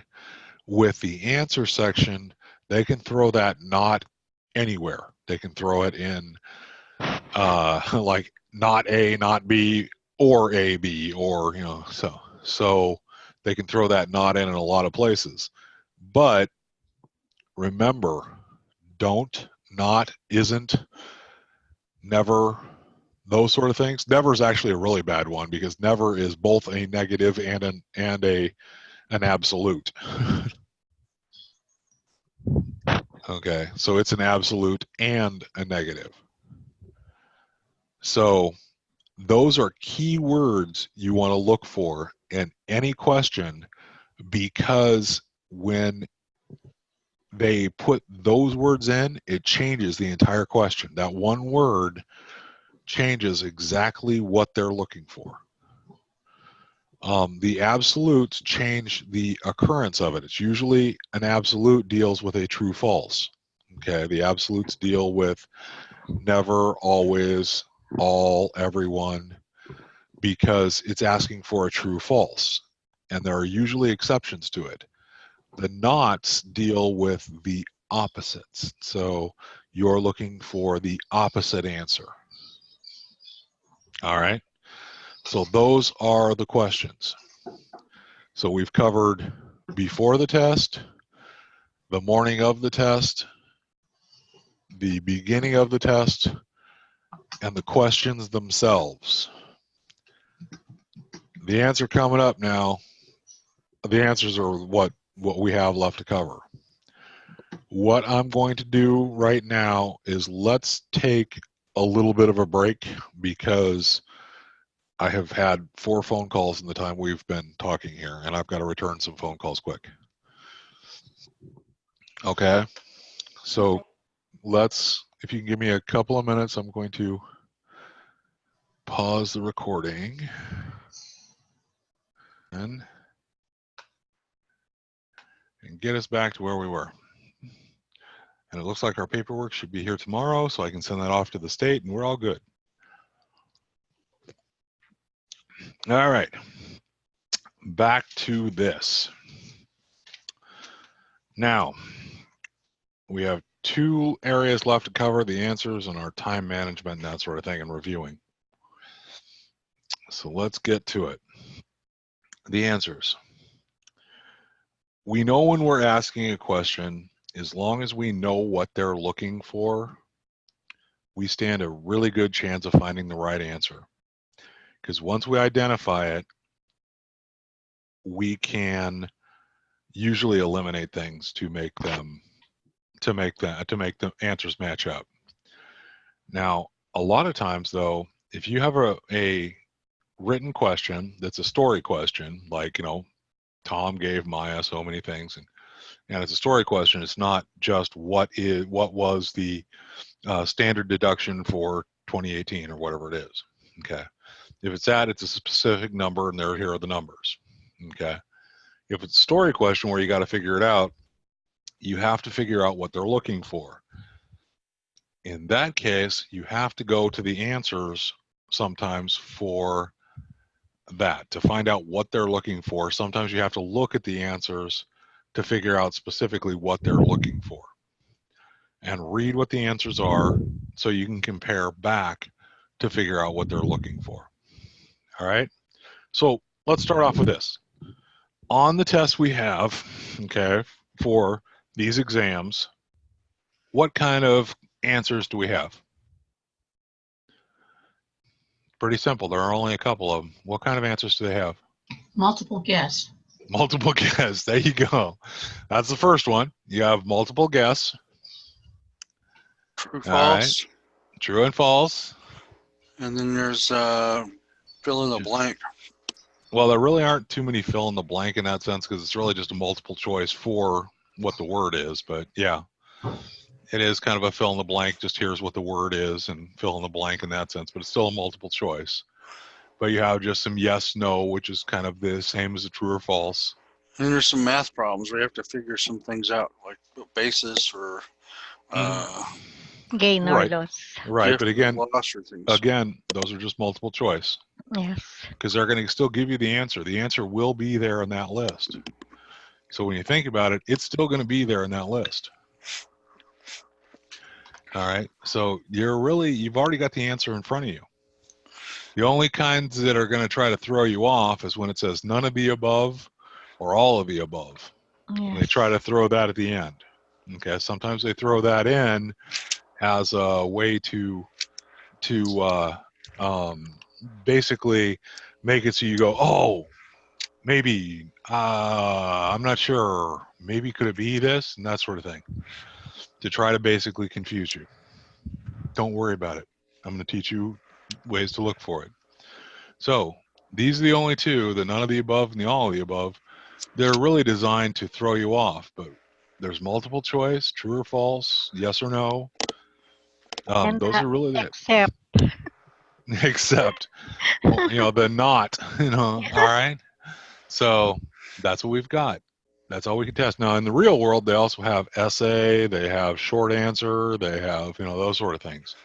But in the test we've got here, these are the only kinds we have. So if we can nail these types and learn how to take them, you got a much better chance than everybody else. So let's take a look how we do that. All right. How do we do this? Just like the questions, there's a procedure for the answers. Now, when you're taking a test, what do? Be honest. You read through the question, you think, oh, I know the answer. You go, oh, that's the answer, and you mark it, right? You don't read the questions, and you skip and C and D, because you found A, no, that wasn't it. B, yeah, that's it. Okay. Did you ever read C and D? Ever? If B was the answer, did you ever read C and D? Truthful, yes. Ah, she Then did. That's cool. Yeah, then I'll change my answer to the wrong one later. You'll change the I wrong one usually later. have There you second go. thought also. You have second thoughts. Okay, I like that. That's at least she's being really, really honest. That's really cool. So I have found most of the time if I make a change to my answer like that, It's wrong. 90% of the time I was right the first time. there you go. Yeah. That's actually one of the things later on I tell you. Trust your first answer. Typically, it's usually the right one, but all right. So the first rule with the answers is do not answer it. Read all the answers completely before you mark the answer. Okay, take that extra. It's going to take you how long to read the extra questions before you mark it and go on? It's going to take you what, an extra second, maybe 2 seconds, okay, to read all the questions. Read the extra question, guys. Okay, read all the extra answers. Read the extra answers. Even though you think you already know the answers there, read the extra ones, because you may just realize that the actual answer is D, but because there was the close wording in B, B is the close answer. You just answered as B and you skipped over C and D, but you realize the answer is actually D because that's the best answer. Because remember, the wording here with all multiple choices, what are you looking for? With multiple choice, what are you looking for? The best answer. Yes. Okay. It doesn't mean that they're all obviously wrong. Some may be in certain situations kind of true, but B may be kind of true in the most abstract sense, and that's where you start making mistakes too. Remember that. B could be wrong if it's a full moon on a Thursday. Okay, that's how it works out. Yeah, maybe. Yeah, okay, so I think it could be B. And then you skipped and gone on to the next question. But what you didn't do is you didn't read down to C and D where you go, oh, D is right in 99% of them, So It happens to me. I just like to give the example. I answer the question is what is the best filing status. And then when I see B single, I answer that. But she can Letter D, she can choose single or head of household. That's There the you go. answer. That's the right answer. Uh-huh. And it's because Letter D. Yeah. it throws you off. It's because one of Oh. those later answers are a little bit better. And that's why, because sometimes they'll put a so-so answer above it, because remember, the answers to multiple choice are the best answers. Yes. Okay, so read them all, because you may have just gotten it wrong because you took the okay answer and not the best answer. So read all the answers completely before you answer it. I know how hard that is, because I'll be honest, I do it all the time too. All right, I'm not saying that, I'm saying, I do it too, so I know how hard it is. It's really hard to just, actually have to read through all the answers when I say, oh, well, B should be the answer. And then I discover it's D, you know. So read through all the answers first. I have a tendency to want to just answer it, know the answer, and move on. It may actually be B was the answer, but you may discover that D was actually the answer, or C, because it's better than that. So read all the answers completely. Now, at that point, here's what you want to do. Eliminate any that are obviously wrong. Who was the third president of the United States? If one of the answers is blue, okay, it's probably not one of the presidents of the United States. All right? It's kind of like scratch it off. That's probably not an answer of who was one of the presidents of the United States. All right? Any that are obviously wrong, that cannot be the answer, scratch it out. The reason why? Here's Probbins stats. If you are looking at it and you have 4 A, B, C, D answers, every one of those now has currently a 25% chance of being right. If I look at it and I go, I know that cannot be the answer because it has to do absolutely nothing with the presidency of the United States. The one is a color. The other 3 are actually people. All right. I scratch out blue. Another one says Oprah Winfrey. No, she wanted to run for president of the United States, but she never was president of the United States. Okay, so we eliminate Oprah Winfrey. Okay, we just went from 25% of every one of those to now the 2 remaining ones are a 50-50 shot. Did I improve my chances of picking the right one? Yes. Mm-hmm. I can now flip a coin and have a pretty good chance of picking between the 2 of them. All right, I improved my odds a whole lot here. So eliminate any that are obviously wrong. So if it's obviously wrong, we just scratch it out, because just by Probbins stats, probability and statistics, we can eliminate, if any we can eliminate, we improve our chances of picking the right one. All right. Now, the last 2 that may be there, maybe one was a vice president. We don't realize that. Oh, one says Joe Biden. No, he was a vice president. He's trying to run for president right now. So, okay, it can't be him, so it has to be the other, even if you don't know the other one. Okay? Maybe you know who the wrong answer was. All right? You know it can't be him. So by eliminating him, by default, even if you don't know the last one was Taft, you don't know if he was a president or not. All right? You have no idea about U.S. history.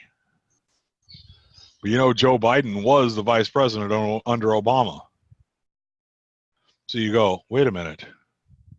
He was a vice president, so he wasn't a president. So it's asking who was a president. I don't know who that was, but I know it can't be the color blue. I know it wasn't Oprah Winfrey.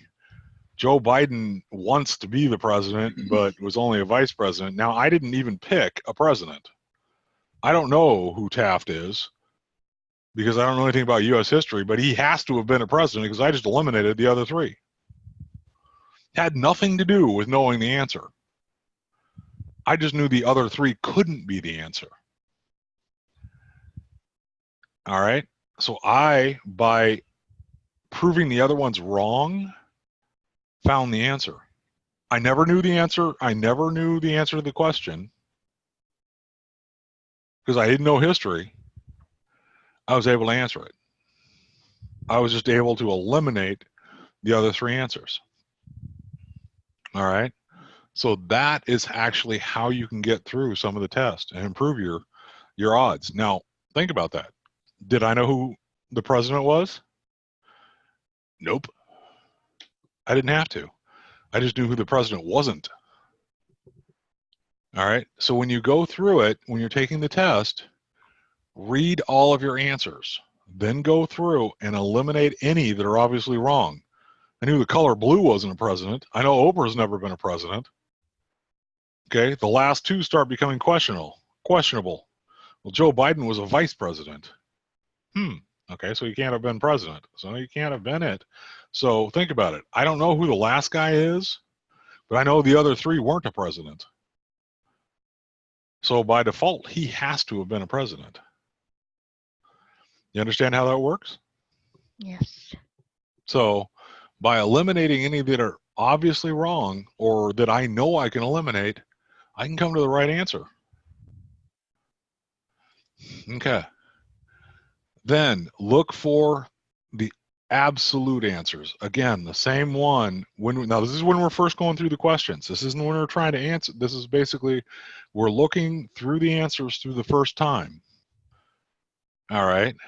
This is when we're reading through the answers to try to figure out what they're looking for and what we've got answer-wise to match them up with the question. So look for any absolute ones again, just like those ones that are saying all, never, everyone, everything, always, any of those words. Okay, look in the answers for those words too.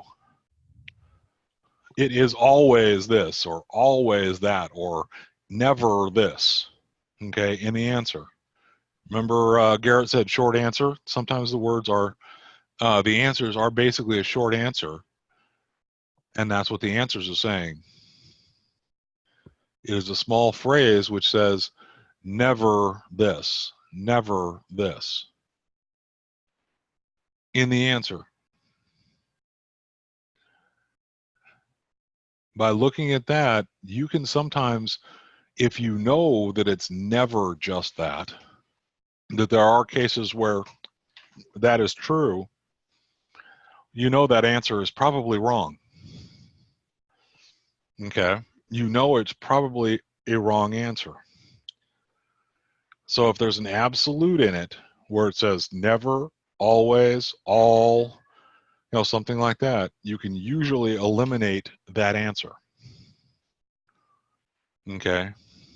So think about that too. When you're looking at the answers, just like having that in the question, it also proves true for the answers. All right?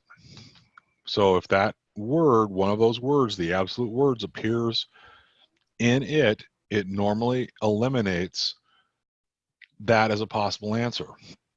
And this is one of the best methods for doing it because you're eliminating what can't be the answer. And it's kind of like phone a friend. Okay?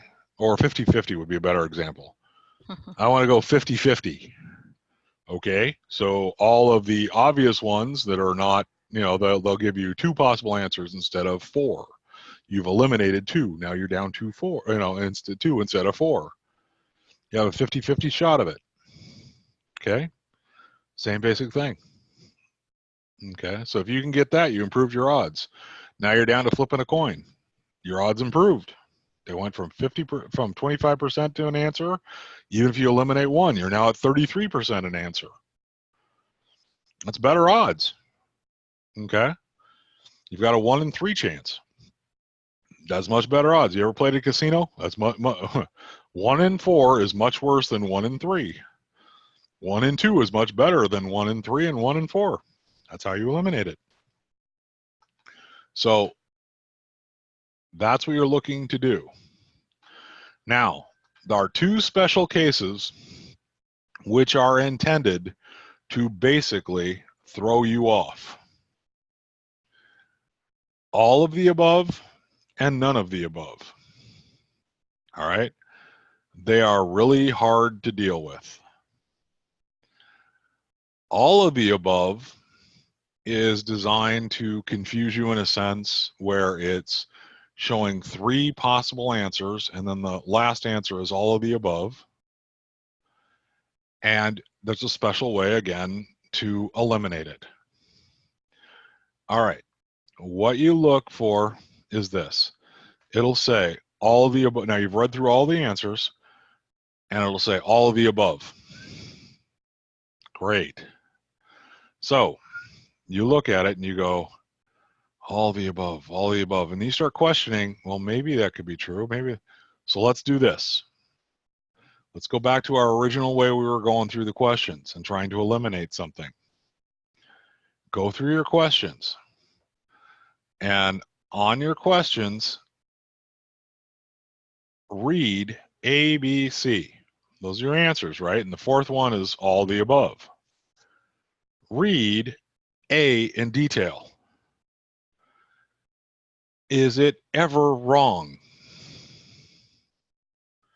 In other words, it said again, who was the president of the United States? Abraham Lincoln. Oh no, we know he was the president. Okay, so that one we know is true. Okay, so right now it could be all of the above, right? Because we know the first one's true. Could be all of the above. All right, so right now we have pretty much made it that on this list, either A is right because it's Abraham Lincoln, or all the above. They got 2 choices there. If either one of those is a president, it's got to be all the above, right? So let's look at the other 2. And it says Lyndon B. Johnson. Was Lyndon B. Johnson a president? Anybody know? Yes, he was. Shh. Hey, I meant it to be a tough question. Stay out of it, Garrett. Sorry. You know U.S. history. All right. LBJ. Okay, so you're not sure. Let's put it that way. You're not sure about LBJ. You don't know about him. Oh, man. So you don't know. He might have been a president. He might have been a president. So it still might be all the above. Okay, so you know Abraham Lincoln was a president. You know he was the first one. So B could be true. I don't know yet. B could be true. So it could still be all the above. So now let's look at C. Okay. Let's see. C. George W. Bush. Yes. So we didn't know if Lyndon B. Johnson, LBJ, was a president, but we knew that George W. Bush was, right? We know that Abraham Lincoln was. So what has to be true? We know that of the list, are any of the 2 obviously right? So we know there's 3 up there. We know that Lincoln is true. We know that George W. Bush is true, but we don't know about Lyndon B. Johnson, except Garrett knows, but it's kind of an iffy. But we know that 2 of them are true, so what has to happen? We know it has to be all of the above. Because it can't be both A and C. It has to be all of the above. Because you can't know that Lincoln was a president and Bush was a president, because you can't answer on your answer sheet Lincoln and Bush. The only thing you can answer is all the above, right?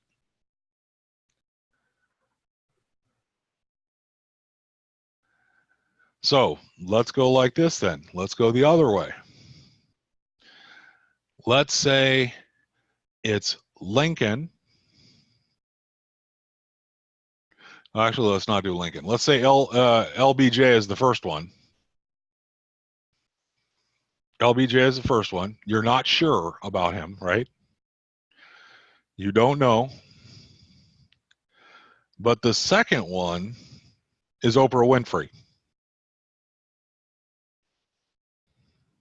Now, does it matter who the third one is?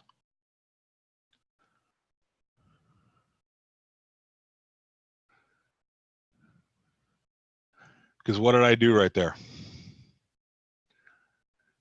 Are any of the answers wrong? We know Oprah Winfrey was never president of the United States, right? So it cannot be all of the above. Remember, our job here is just to eliminate that all of the above. We're not trying to pick the right answer here. Let me, okay, let me, because I'm getting from the silence here, I think there's some confusion. And I know this is kind of a difficult concept here, so I'm going to try to make it a little bit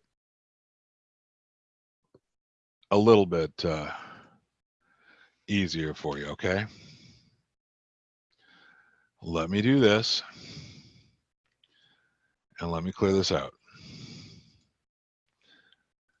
Let me say this. The question is, who was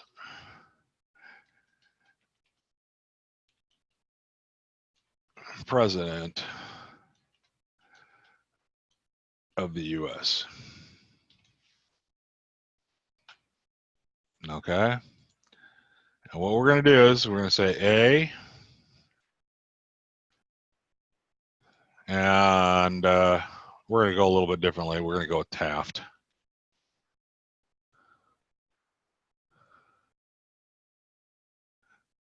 Because then maybe Garrett doesn't know that one.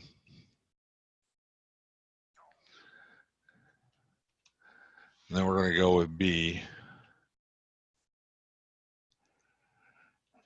And Oprah. And then we'll do again C, because I'm going to use this just because you actually know the answer in this case. Biden.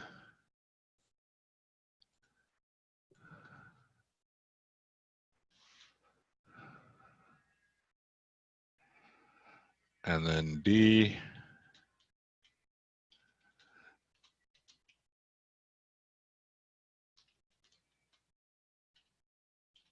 All of the above.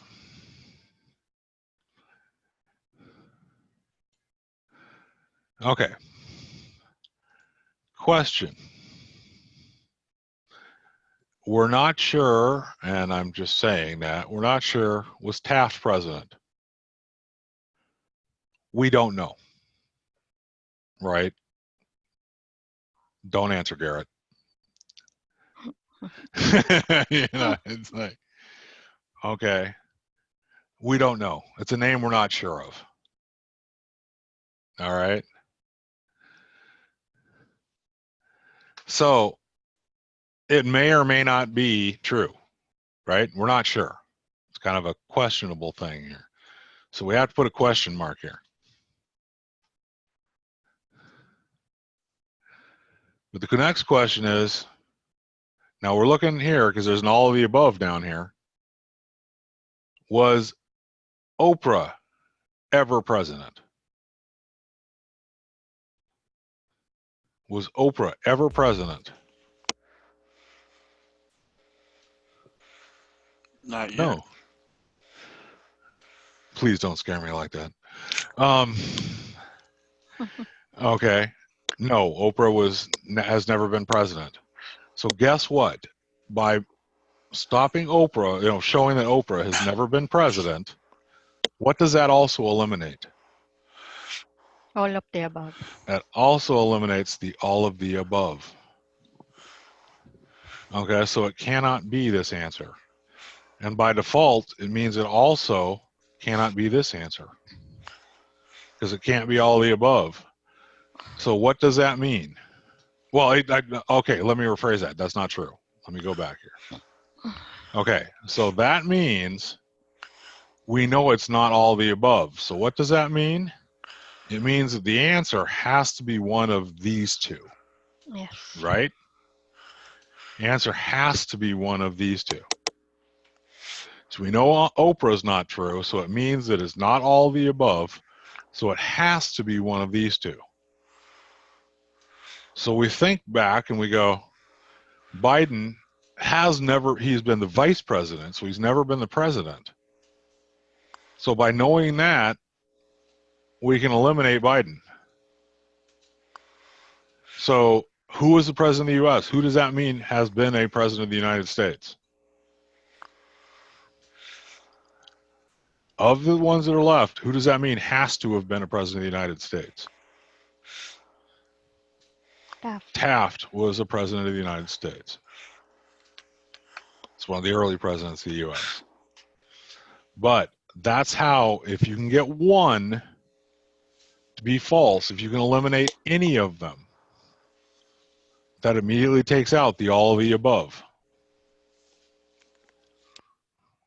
All right. And that's how you eliminate the all of the above. Look for the one that proves that any one will prove it to be false. Okay. So that's with all the above. So let's go the other way, where I'm saying, are any two obviously right? So let's go this way. And what we're going to do is we're going to eliminate a couple of things here. Go in here with the eraser, and we're going to take this and this and this and this out. And what we're going to do is we're going to put in here some new text, and we'll put back in here Taft and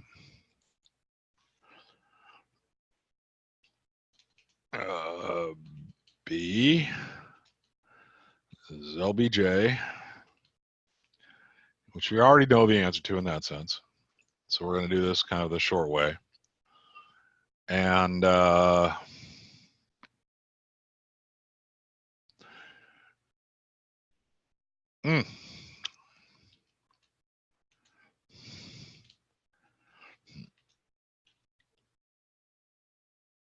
okay, why do I feel like I'm spelling it wrong?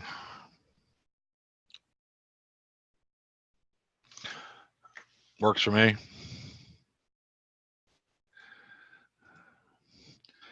Trying to pick some that hopefully not everyone knows.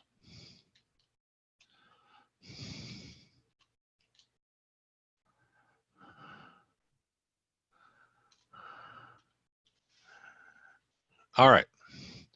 Now the idea is this. Now we've been talking, right? So we have an idea who a couple of the presidents are and some things like that, right? So we know from our talking that LBJ was a president, correct? Now we know that, and that's kind of cool. But here's the thing.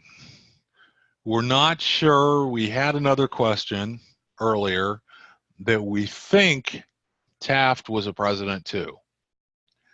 Now, based on the way we had kind of negotiated it, Taft would have to be a president, right? Any question on that one? That we know that Taft must have been a president?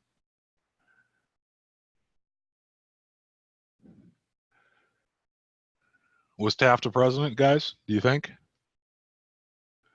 Garrett, you can answer this one. Yes, Taft was the 27th president of the U.S. Good. There we go. Yeah. Amanda, yes, he got stuck in a tub. Yes, that one most people don't know. But yes, Taft was a president. So what does that mean that I've already done here? Two of these are true.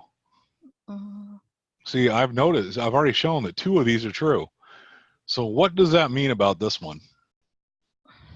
That no matter what, I don't even have to look at it.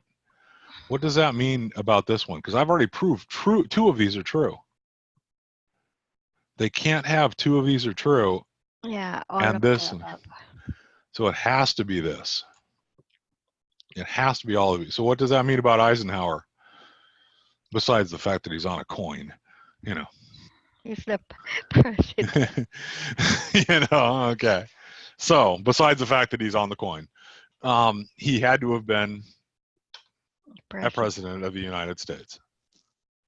So by just proving two of them are true, we don't have to look any farther. If we know that two of these are true, and where do we get the answer for Taft outside the fact that Garrett knew it and Amanda knew it?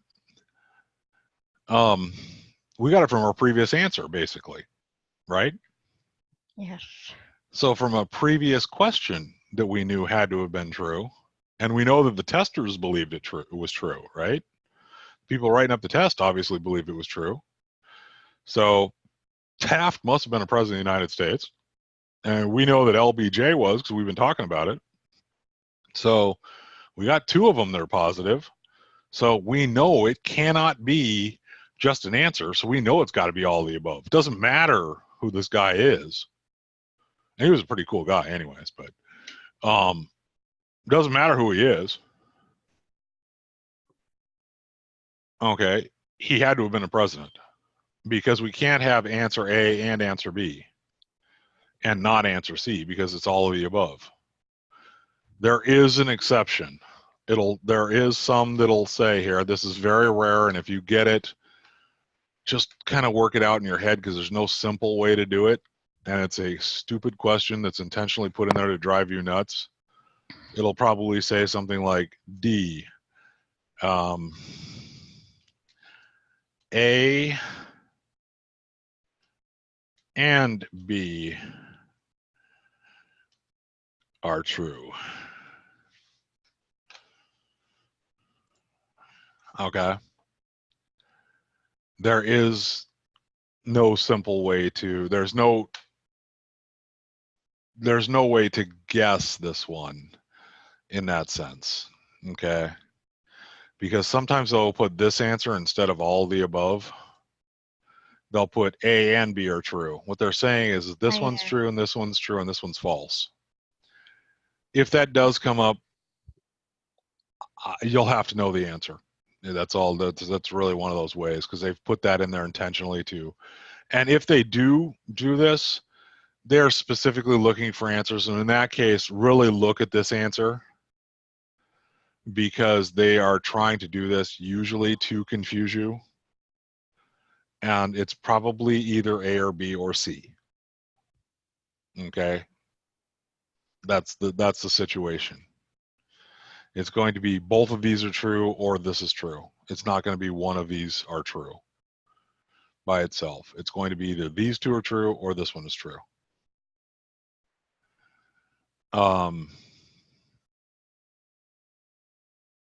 That's the only kind of exception. This is a rarity. All right. You're not going to see it very often, but they do throw it in there occasionally. But it's usually all of the above. And like I said, if it is all of the above, if two of them are true, two of them you know to be true, it has to be all of the above. All right. Now let's go on to the next part. Now, this is the exact opposite.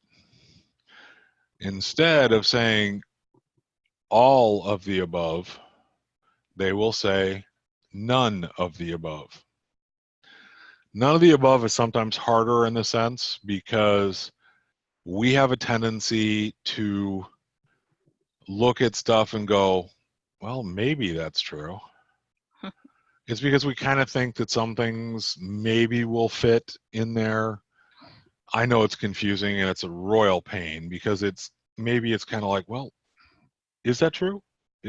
Maybe not, and you start thinking about it and you're just not sure.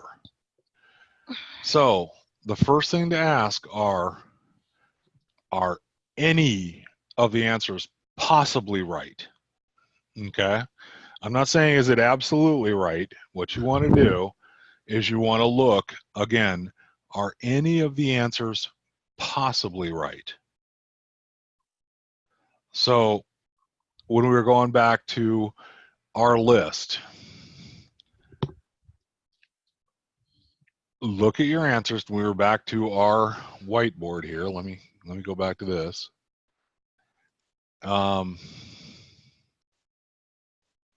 When we were here, we knew that some of these we weren't sure about Taft, but we knew LBJ was true, right? So we'll make this instead of. Let's do a little change here. Let's take out a few rings. And let's take these two out. And what we're going to do is we're going to change this. Now, let's say we weren't sure about Taft. We didn't know. But we have B is Oprah.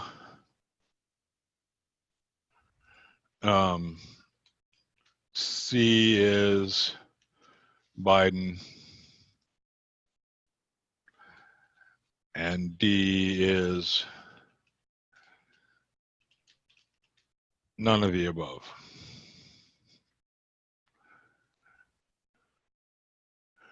I could even probably, let's go, no matter who I pick, he's going to probably know anyway, so I guess it doesn't really matter. We'll go this way. We'll just pick a different name. Okay. And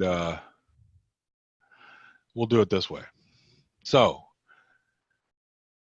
you go through here, and first I said read the answers. Jefferson, Oprah, Biden, none of the above. So it's going to come down to this. You're going to try to eliminate this one right away. Are any of the answers possibly right?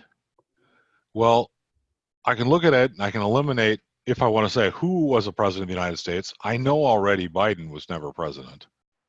We've been discussing this, right? So we know Biden wasn't, he's running for president.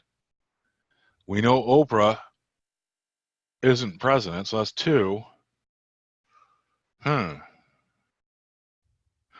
we've eliminated two of them already, so it comes down to just one guy, right? Now, Jefferson. Was there a President Jefferson? I don't remember. Was there a President Jefferson? And you're sitting there going, I don't recall. I think there was one who signed the Declaration of Independence. Was he president? I don't remember. And you're sitting there going, At this point, it's kind of a toss-up, but if there is a chance where he was associated, now this is where it starts becoming gray, and here's where you want to go with your instincts. How many know that there was somebody really famous who was associated with the founding of the United States? You know that there was a guy who did a whole lot of work in regards to the country when it first started. Thomas Jefferson. That was his name, wasn't it? Yeah. He was at the very beginning of the country. He might have been a president. What are your feelings on that? Do you think he might have been a president? No. Huh? Because this is kind of the none of the above. Because if he wasn't a president, then it's none of the above. If it's yes, then he's the answer, right? You know, there was a pretty famous guy who was associated with George Washington, the signing of the Declaration of Independence, the actual writing of the Declaration of Independence. So there's a pretty good chance he may have been president at one point. Yes. So odds are, now this is where you kind of start, remember, you're not sure of the answer, but you know that there's somebody who it favors that. When I'm saying this, are there any answers that are possibly right? The reason is none of the above is usually meant to distract you from the list. It's not meant to be the answer. It's meant to pull you away from the possible answer. Do you understand what I mean by that? It basically is giving you an out. It's saying, oh yeah, you don't know that? Okay, here, just take the none of the above. And what it's saying is, if you're not sure, what do people take? None of the above. I'm not sure that who was president or if any of them were president, so what do I pick? None of the above. Yes. That's usually put in there as a distraction. Remember, we're talking about the distractions? All of the above is, now when it comes down to the answers, now this is a usually situation. If all of the above is in there, it is, in a lot of cases, the actual answer. Okay? Because they usually stick all of the above in there because they want you to pick it because more than one answer is true. And so as a result, usually people writing the test couldn't think of two false answers. They could only think of the positive answers for it. Okay? Comes back to the test writers. When you're doing a none of the above, what is the none of the above usually going to do? It pulls you away. It gives you an out. It's usually never the answer. Usually, again, I'm not saying that this is the case in all cases. If it says all of the above, it is usually the answer. If it says none of the above, it's almost never the answer.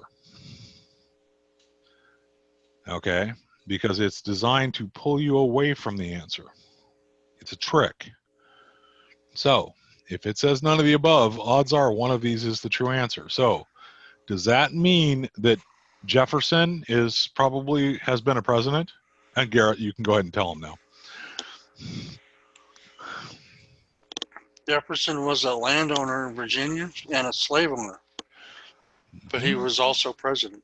There you go. I believe he was the second president, second or third. Third president of the United States. Yeah, John Adams was the second, right? Thomas Jefferson, third president of the United States. So that's why they throw none of the above in there, is basically to pull you away from the answers. They want you to basically feel confused in a sense. So what it does is this gives you an out. It pulls you away from the list. Okay, it makes you think that, oh, it's none of the above. It's not, I'm not sure about that one, so it's probably not a president.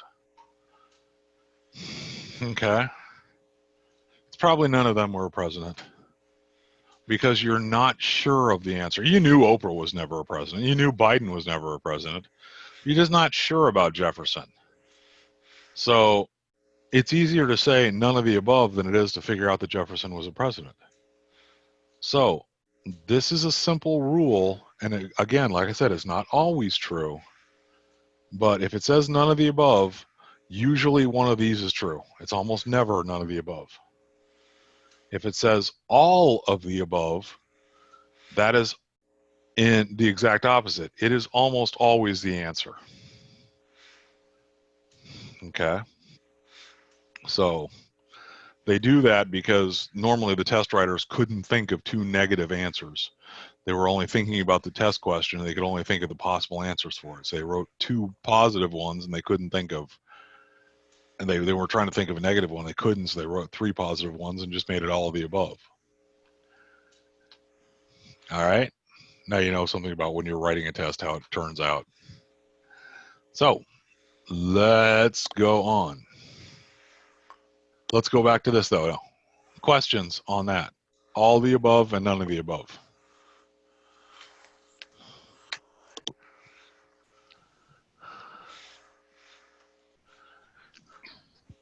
Any questions?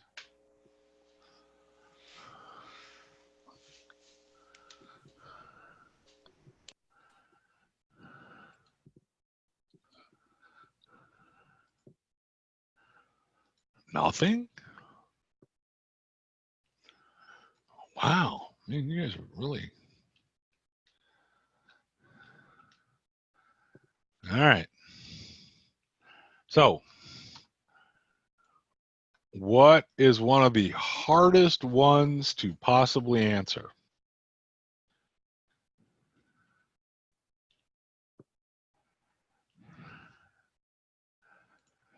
What's one of the hardest question types to possibly answer? It should be easy because there's only, there's fewer questions, but what I is think one? for me, it's like if A and B are true or C and D are true, they're grouping things together.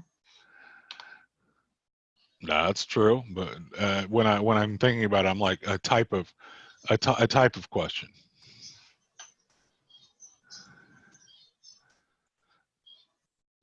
And you're right, that actually is the very hardest one. Is if A and B, the answer D is A and B are true. But one of the very hardest ones to answer is true false. And any ideas as to why it's hard? Because you can always almost figure out something that falls into the other category. These are almost the absolutes. They're, true false, it feels like it's almost always, it's like saying always. And again, like you said, 50% chance to get it wrong. And this also is the same with the yes, no. These are yes, no, true, false. So the hardest thing is a true, false, because number one, it is a 50-50 shot. And it hurts. And Sheila, you are right though, that where they group them together is the hardest kind. That is the one that there is no strategy for in that sense, where they put the answer is A and B. Right. That is by far the hardest one because there's no actual strategy for it, because you can't just, the only hope is to eliminate one of the A or B. That's the only strategy for it. And I guess I should probably put that in here, is when the statement says A and B are true, okay, your only hope to defeat that is to make sure you can see that either A or B is false. That's the only strategy for it. If you can eliminate one of A or B, it cannot be both of them. You have to eliminate one of them. And that is the only strategy for that, the when they group it, because that one is just about impossible, because it always leaves you another option to pick, and it becomes really confusing. It's almost better to just kind of pass by that one and hopefully come back to it if there's time. But the true false is actually hard. You have the best shot at it. Again, it's a 50-50 chance. But the difference is, let's go back to our whiteboard so you have an example. I want you to understand when we're talking about odds. All right, we're going to clear this board. When we are talking about a question, and we have a question,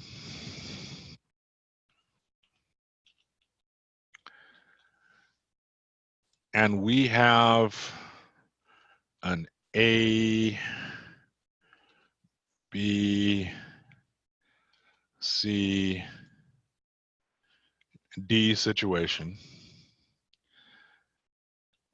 we go along here and we have now eliminated A and C, right? And I talked about we have a 50-50 chance of it being B or D. That actually isn't true. There's actually usually one that is favored here. So what that means is if I read this question will lead me to one of these two. In other words, it sounds like that when I say that it's A or B, B will sound a lot more likely than D, or vice versa, whatever it may be. And what that means is I'm sitting there going, I'm reading the question and it's like, oh, this one, I eliminated A and C. So I say I've got a 50-50 shot of these being true. Well, that's true if I was flipping a coin. I'm not flipping a coin. I'm reading a question. Excuse me here. And diabetes kicking in. And in reading it, I'm looking at it, I'm going, no, B has a better chance of being the right answer than D. So based on the wording and what the question is, I have a better chance of guessing B than D. All right. That is a great improvement in picking the right answer. So it's not really 50-50.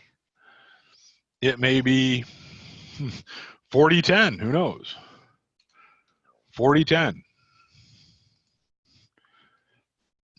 Okay. It may be 30-20. Or actually, not that. I shouldn't say those odds are wrong. This would actually be 80-20. Excuse me. I stand corrected. This would be 80-20. But you know what I was talking about. Much more in favor of one than the other one out of 100%. This one has an 80% chance, and this one has a 20% chance of being right. Or 70-30.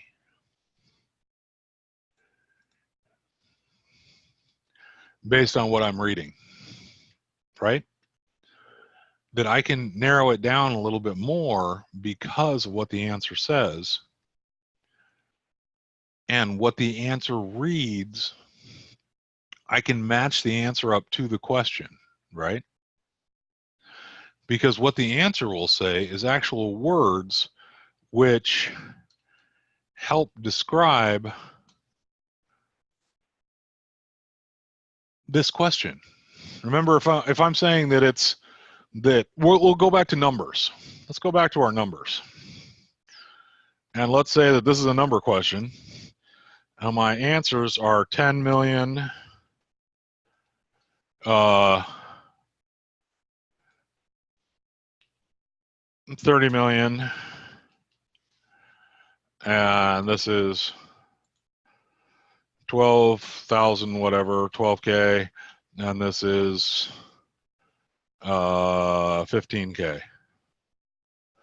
And it starts talking and asking me questions like, what is the yearly limit for IRA donations, or whatever it may be, right? I know it's not $10 million. I know it's not $30 million. All right, there's no chance it's these numbers, right? I know it's not these two. I've eliminated those because they're not $30 million. If I have a $30 million donation to my IRA, I've retired already. I'm not doing taxes. So is it 12,000 or is it 15,000 or whatever it may be? I'm looking at it and I can start eliminate it based on these numbers. This is a little more realistic than 15,000. I can see a difference in these answers, right? I can see, or if I make this a little more extreme and I go like this, and I make this 6,000.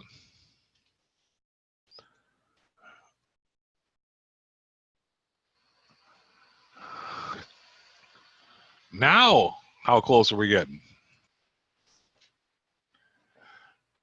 I know these are thousands of dollars here. Realistically, and I can just think logically. Don't think like you have to memorize it. Think logically. If we're talking an IRA donation, well, $15,000 seems like an awful lot for an IRA donation, doesn't it?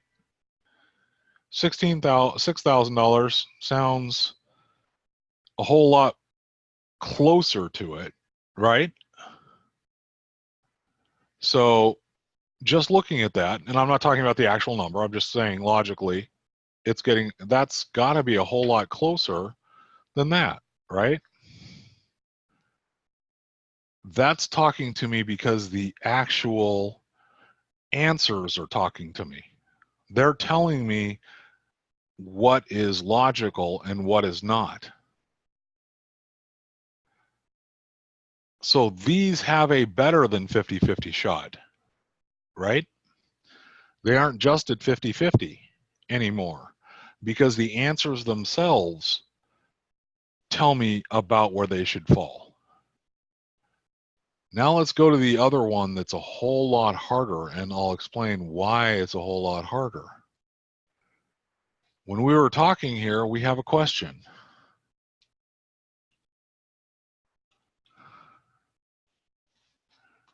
Now, instead of A, B, C, and D, we have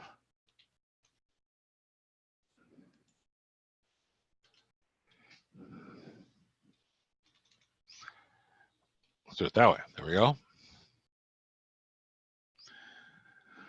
Now, I was just talking. I just said, my answers are telling me something, right? In this case, what do my answers tell me?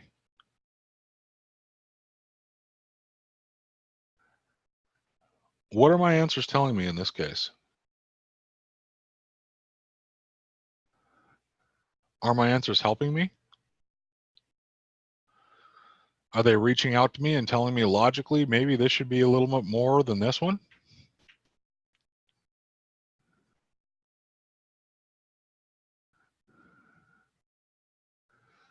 Come on, guys. What are these answers telling me? There is a true answer. They're telling me nothing. Yeah. They're helping me nothing at all. Remember, when they have at least numbers there or something, I can guess off the numbers. I can look off the numbers. But if it's just saying true or false, what is it telling me? It's not telling me squat. It doesn't tell me, it doesn't help me at all. It's telling me true or false. I can't look at it and say, true, true. Ooh, I don't know what that means. False just means it's not that. So all of my information comes exclusively from the question. It doesn't come at all from the answers, and that makes it that much harder. So this really is a 50-50 shot. This is not helped by the answer. So when I start figuring my odds again, On the I hate to question. it's all on the question. So this comes down to it really is 50-50. Okay, this is not one where I can use my answers to help me. This really is 50-50 because true or false, is that true or is that false? I don't know. I don't have a way to look at it and guess it off of the answers. The only thing I can do is read the question and start to guess it. Now, here's where the questions come in. When you're reading the question, you have to start. This is where Sheila said that her worst nightmare comes in. When she starts reading back and then she changes it from the right answer to the wrong answer. Don't do that. Use your gut instinct. Don't second guess yourself. True and false questions, that's why they're so hard, because you start thinking about the cases, well maybe that is true. Maybe, no. It's like, was Jefferson president? If that was a true-false question, think about this. Let's put that into a true-false question. Was Thomas Jefferson president of the United States? True or false? Or Thomas Jefferson was president of the United States. True or false? Did it help you with the answers? No. You have to actually know whether he was president of the United States. It doesn't help guide you. You can't eliminate something to guess if it was true or false. When it asked me who was president of the United States, I could eliminate the other ones where Jefferson was president, but I could eliminate Oprah and Biden and all of the above. Remember? I could eliminate the other three answers and know that Jefferson had to have been a president of the United States simply because I knew the other ones weren't. So if the question is, Thomas Jefferson was president of the United States, true or false? I've got to know the answer because the answers don't tell me. So true or false becomes different because you have to really read the absolutes, like, there you go. Thomas Jefferson was never president of the United States. If it says never, that becomes one of those absolutes. Sometimes they put it in there because maybe like, here's one for you. Gerald Ford was never president of the United States. True or false?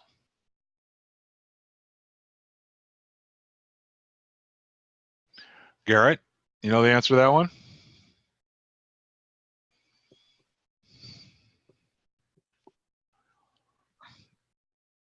Garrett, you got the answer to that one? Gerald Ford was never president of the United States. That's false. Gerald Ford was, how can I put it? Gerald Ford was never elected president of the United States. Let me put it up. Gerald Ford was never elected president of the United States. That's true. Now,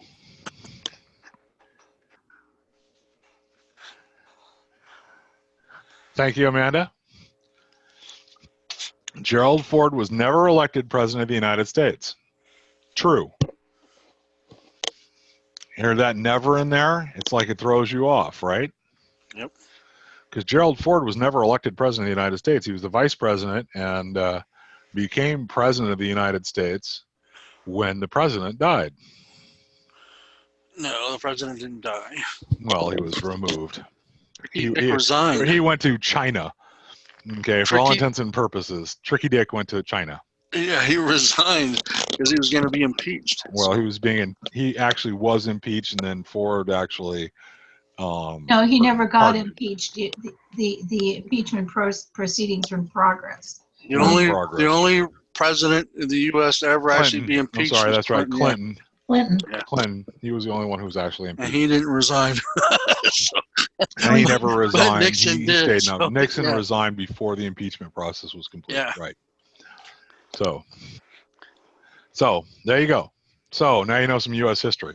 It was actually this month, back in '74. I just saw something on the news about it here recently, so that's why it was in my head. There you go. So when you think about it that way, those questions, it's true, false now. Again, it's harder to pick the answers when it's a true, false, because you actually have to know in a sense. And if you throw those in there now, if I change that where I said Gerald Ford was never elected president of the United States. True. Yep. Gerald Ford was elected president of the United States. False. False.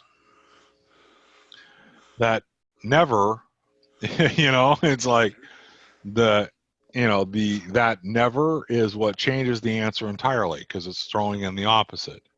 And that's what has to be watched for. And with the true false, you have to look for those words because the answer is literally the opposite, especially with a true false. So be very careful when you are taking the test. Is it a true false question? Look for the negatives, look for the always, look for the absolutes, because they are going to throw you off, and that's especially true with a true false. Okay. And in the question, the absolutes will shift you a little bit towards the true false. Okay. A lot of times when it says the always, never, that sort of thing, it shifts you a lot of times towards the false, because there's exceptions to it. There are usually exceptions to things. All right. So if it says you are someone is never this, that's typically false. Or it's always this, well, it's typically false. Okay, think about that. If it has one of the absolutes in it, it's a true false. In a lot of cases, it's false. All right. So let's do this. Let me get to this. We're going to get to our last portion here. Time management. And Sheila, this is what you were talking about. Time management. You only have so long to take any test. And trust me, it feels like you are under a time crunch. You are not under a time crunch, guys. You guys can get through a test very fast. You can get through it a whole lot faster than you think. All right? Do not panic. You will get through it a whole lot faster than you really think you can. Oh, I don't panic. I just have time left over and I go back, change. And start changing answers. And that's the other problem. So, to start, when you go through it, here's how you want to actually take the questions themselves. If you are taking it, if the question's a simple question, just do it. Okay, do that question. But if it's a complicated question, something that you have to do a lot of calculation on, something that's going to, like you're in the first 20 questions of the test, and you come up to one that's literally you're calculating basis or something, something really abstract and weird. Guys, that's one question. You have, the 100 other ones to be concerned about, the 99 other ones. Okay, that one complicated question is going to tie you down. Bookmark it. On the system, you can bookmark questions up at the top. Okay, to come back to review. Bookmark that question. If you're taking a physical test, just mark it in the test book. This is one you got to come back to. You didn't answer it. And make sure when you're marking it in your answer sheet, if you're taking a physical sheet, skip that answer. Don't mark on the next question for that one. Skip that spot on your answer sheet. And skip that one. Okay? Skip it. You're going to come back to it with time at the end. All right? And go to the next question. Don't waste your time doing this complicated question right then. The reason is, it's a complicated question. If you have time to come back to it, great, which you probably will. But if you don't, it's better to get through 10 simple questions versus wasting all your time on one complicated question and then missing the other 10. 10 simple questions are 10 simple points. One complicated question is 1 point. Okay? Use the simple questions to get your points. Don't use the complicated questions. They're not worth it. So skip over it and use your excess time to come back and answer them.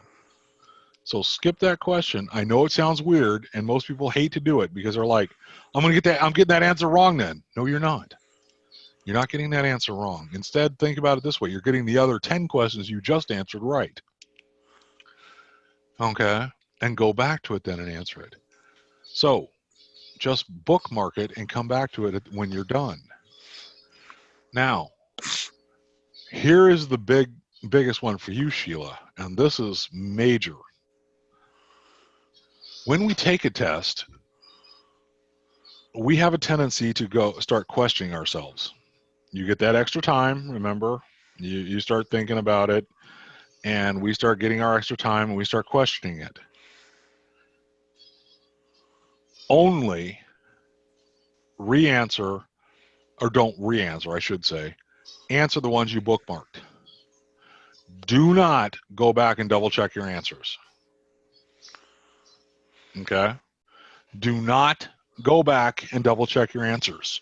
When I say bookmark the answers just of the ones you're not sure of. Okay, when you're taking that test, you have a question that was really hard to you and you're not sure of the answer, bookmark that one. Okay? If you have one that you don't answer that's really hard and it's taking too long, bookmark that question. Do not bookmark the questions you just answered and went on. Okay? So at the end of the test, you got to question 100. Now, the bookmarks you have are two types of questions. Questions you just skipped over and questions you're not sure of what the answer was. Okay, that you read it and it has Thomas Jefferson on there with a true false. And you're kind of going, I don't know. Okay? You do not go back. Do not go back. Do not go back and review the questions that you've already answered. The ones that you didn't question the first time you did it.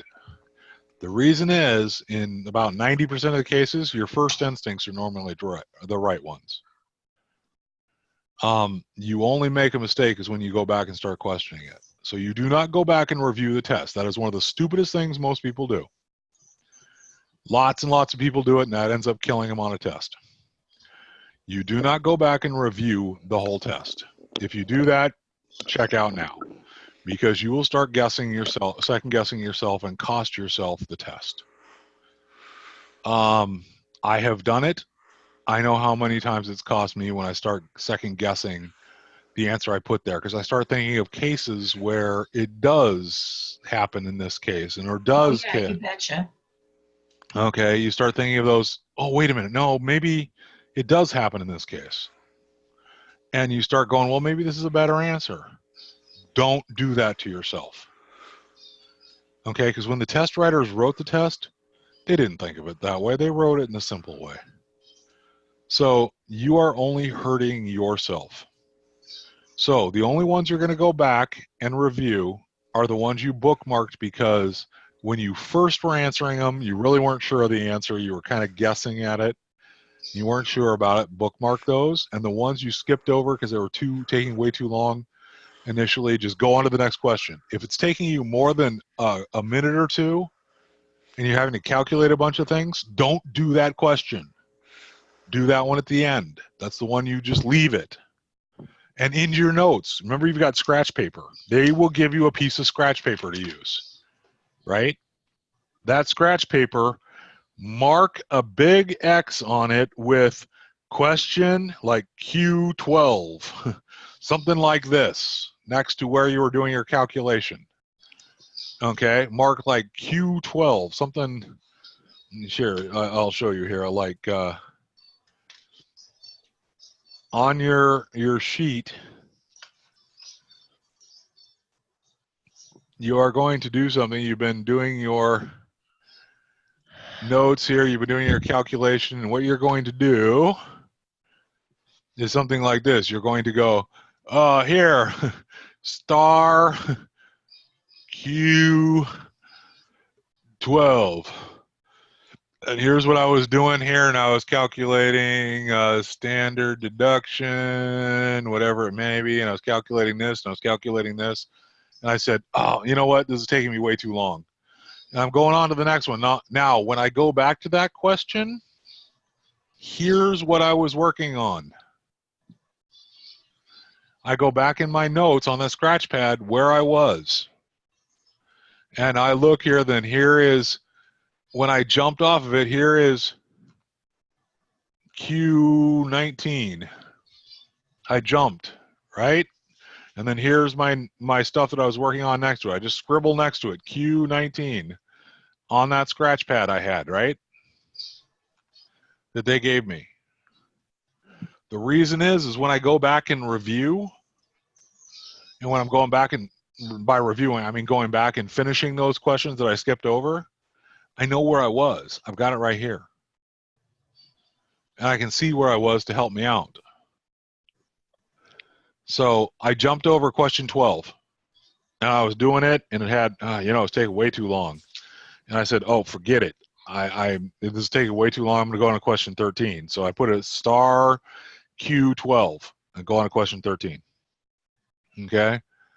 Now I'm coming back. It's the end. I look and I'm going on my bookmarks. I go back to question 12 because it says I didn't answer it. Great. So now it's question 12, and I flip through the papers quick where my equations were, where I was taking my doing my scratch notes. And I look, oh, there's Q12. Oh, that's what I was doing. Okay. So now I can finish off where I was. Okay. And here's where I was. And I can go back to it. And then when I jump into question 19, here's where I was with question 19. Okay? But you do not review the whole test. Okay? I cannot stress that enough. You will go change your answers that you have already answered, and you might as well take the test again and hope to God you get it right the second time. Because now all you're going to do is start second guessing your answers. And it will probably cost you things that it shouldn't have. So do not go back and second guess yourself, because your first answer should be your correct one and trusted above all the others. All right? So just go back and review, just finish the ones you skipped over. And then if you did have, a few in there, like I said, that true false one where it says, oh, Thomas Jefferson was the third president of the United States. True or false? Oh, I can't remember. I'm not sure. And you're kind of wavering back and forth. And you go, oh, yeah, he was. No, he wasn't. Yes, he was. No, he wasn't. Kind of thing. And you want to guess he was. And you go back and you just look at it. You reread the question. Then all of a sudden it comes to you. Yeah, he was, wasn't he? Okay. Those are the only ones you go back and look at. And as soon as those are done, you don't do anything. You turn the test back in. Okay, you are done with the test. All right. All right. Questions. What did you guys get out of this one?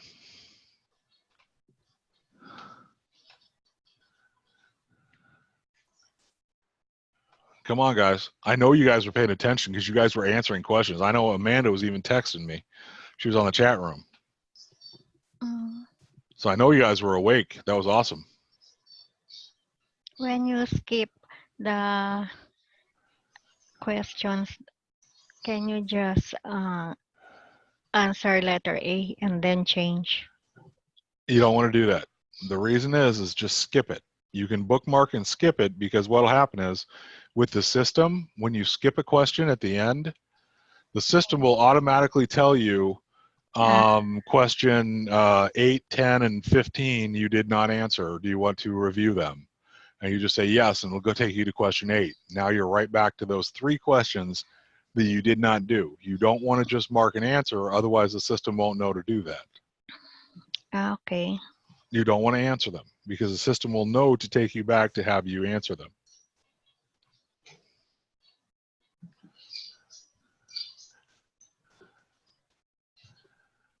All right, other questions?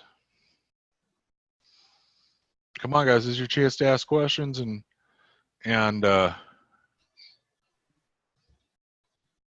answer anything about more of the techniques. I mean, I tried to cover as many as I could think of that I could remember from, everything on every test I've ever taken. So.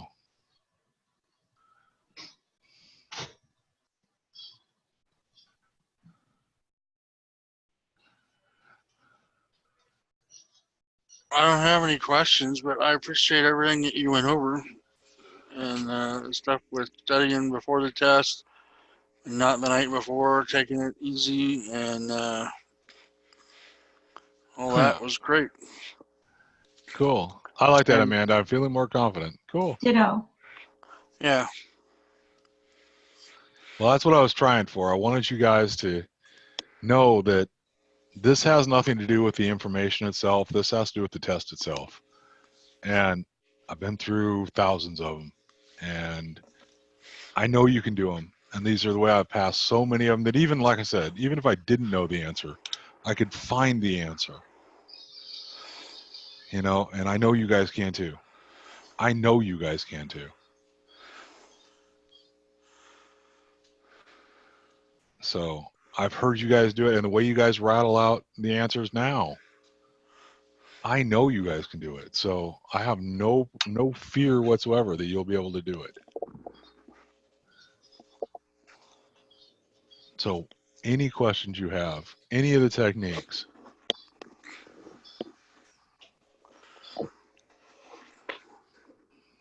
All right. Well, Covered it it's pretty well. Yeah.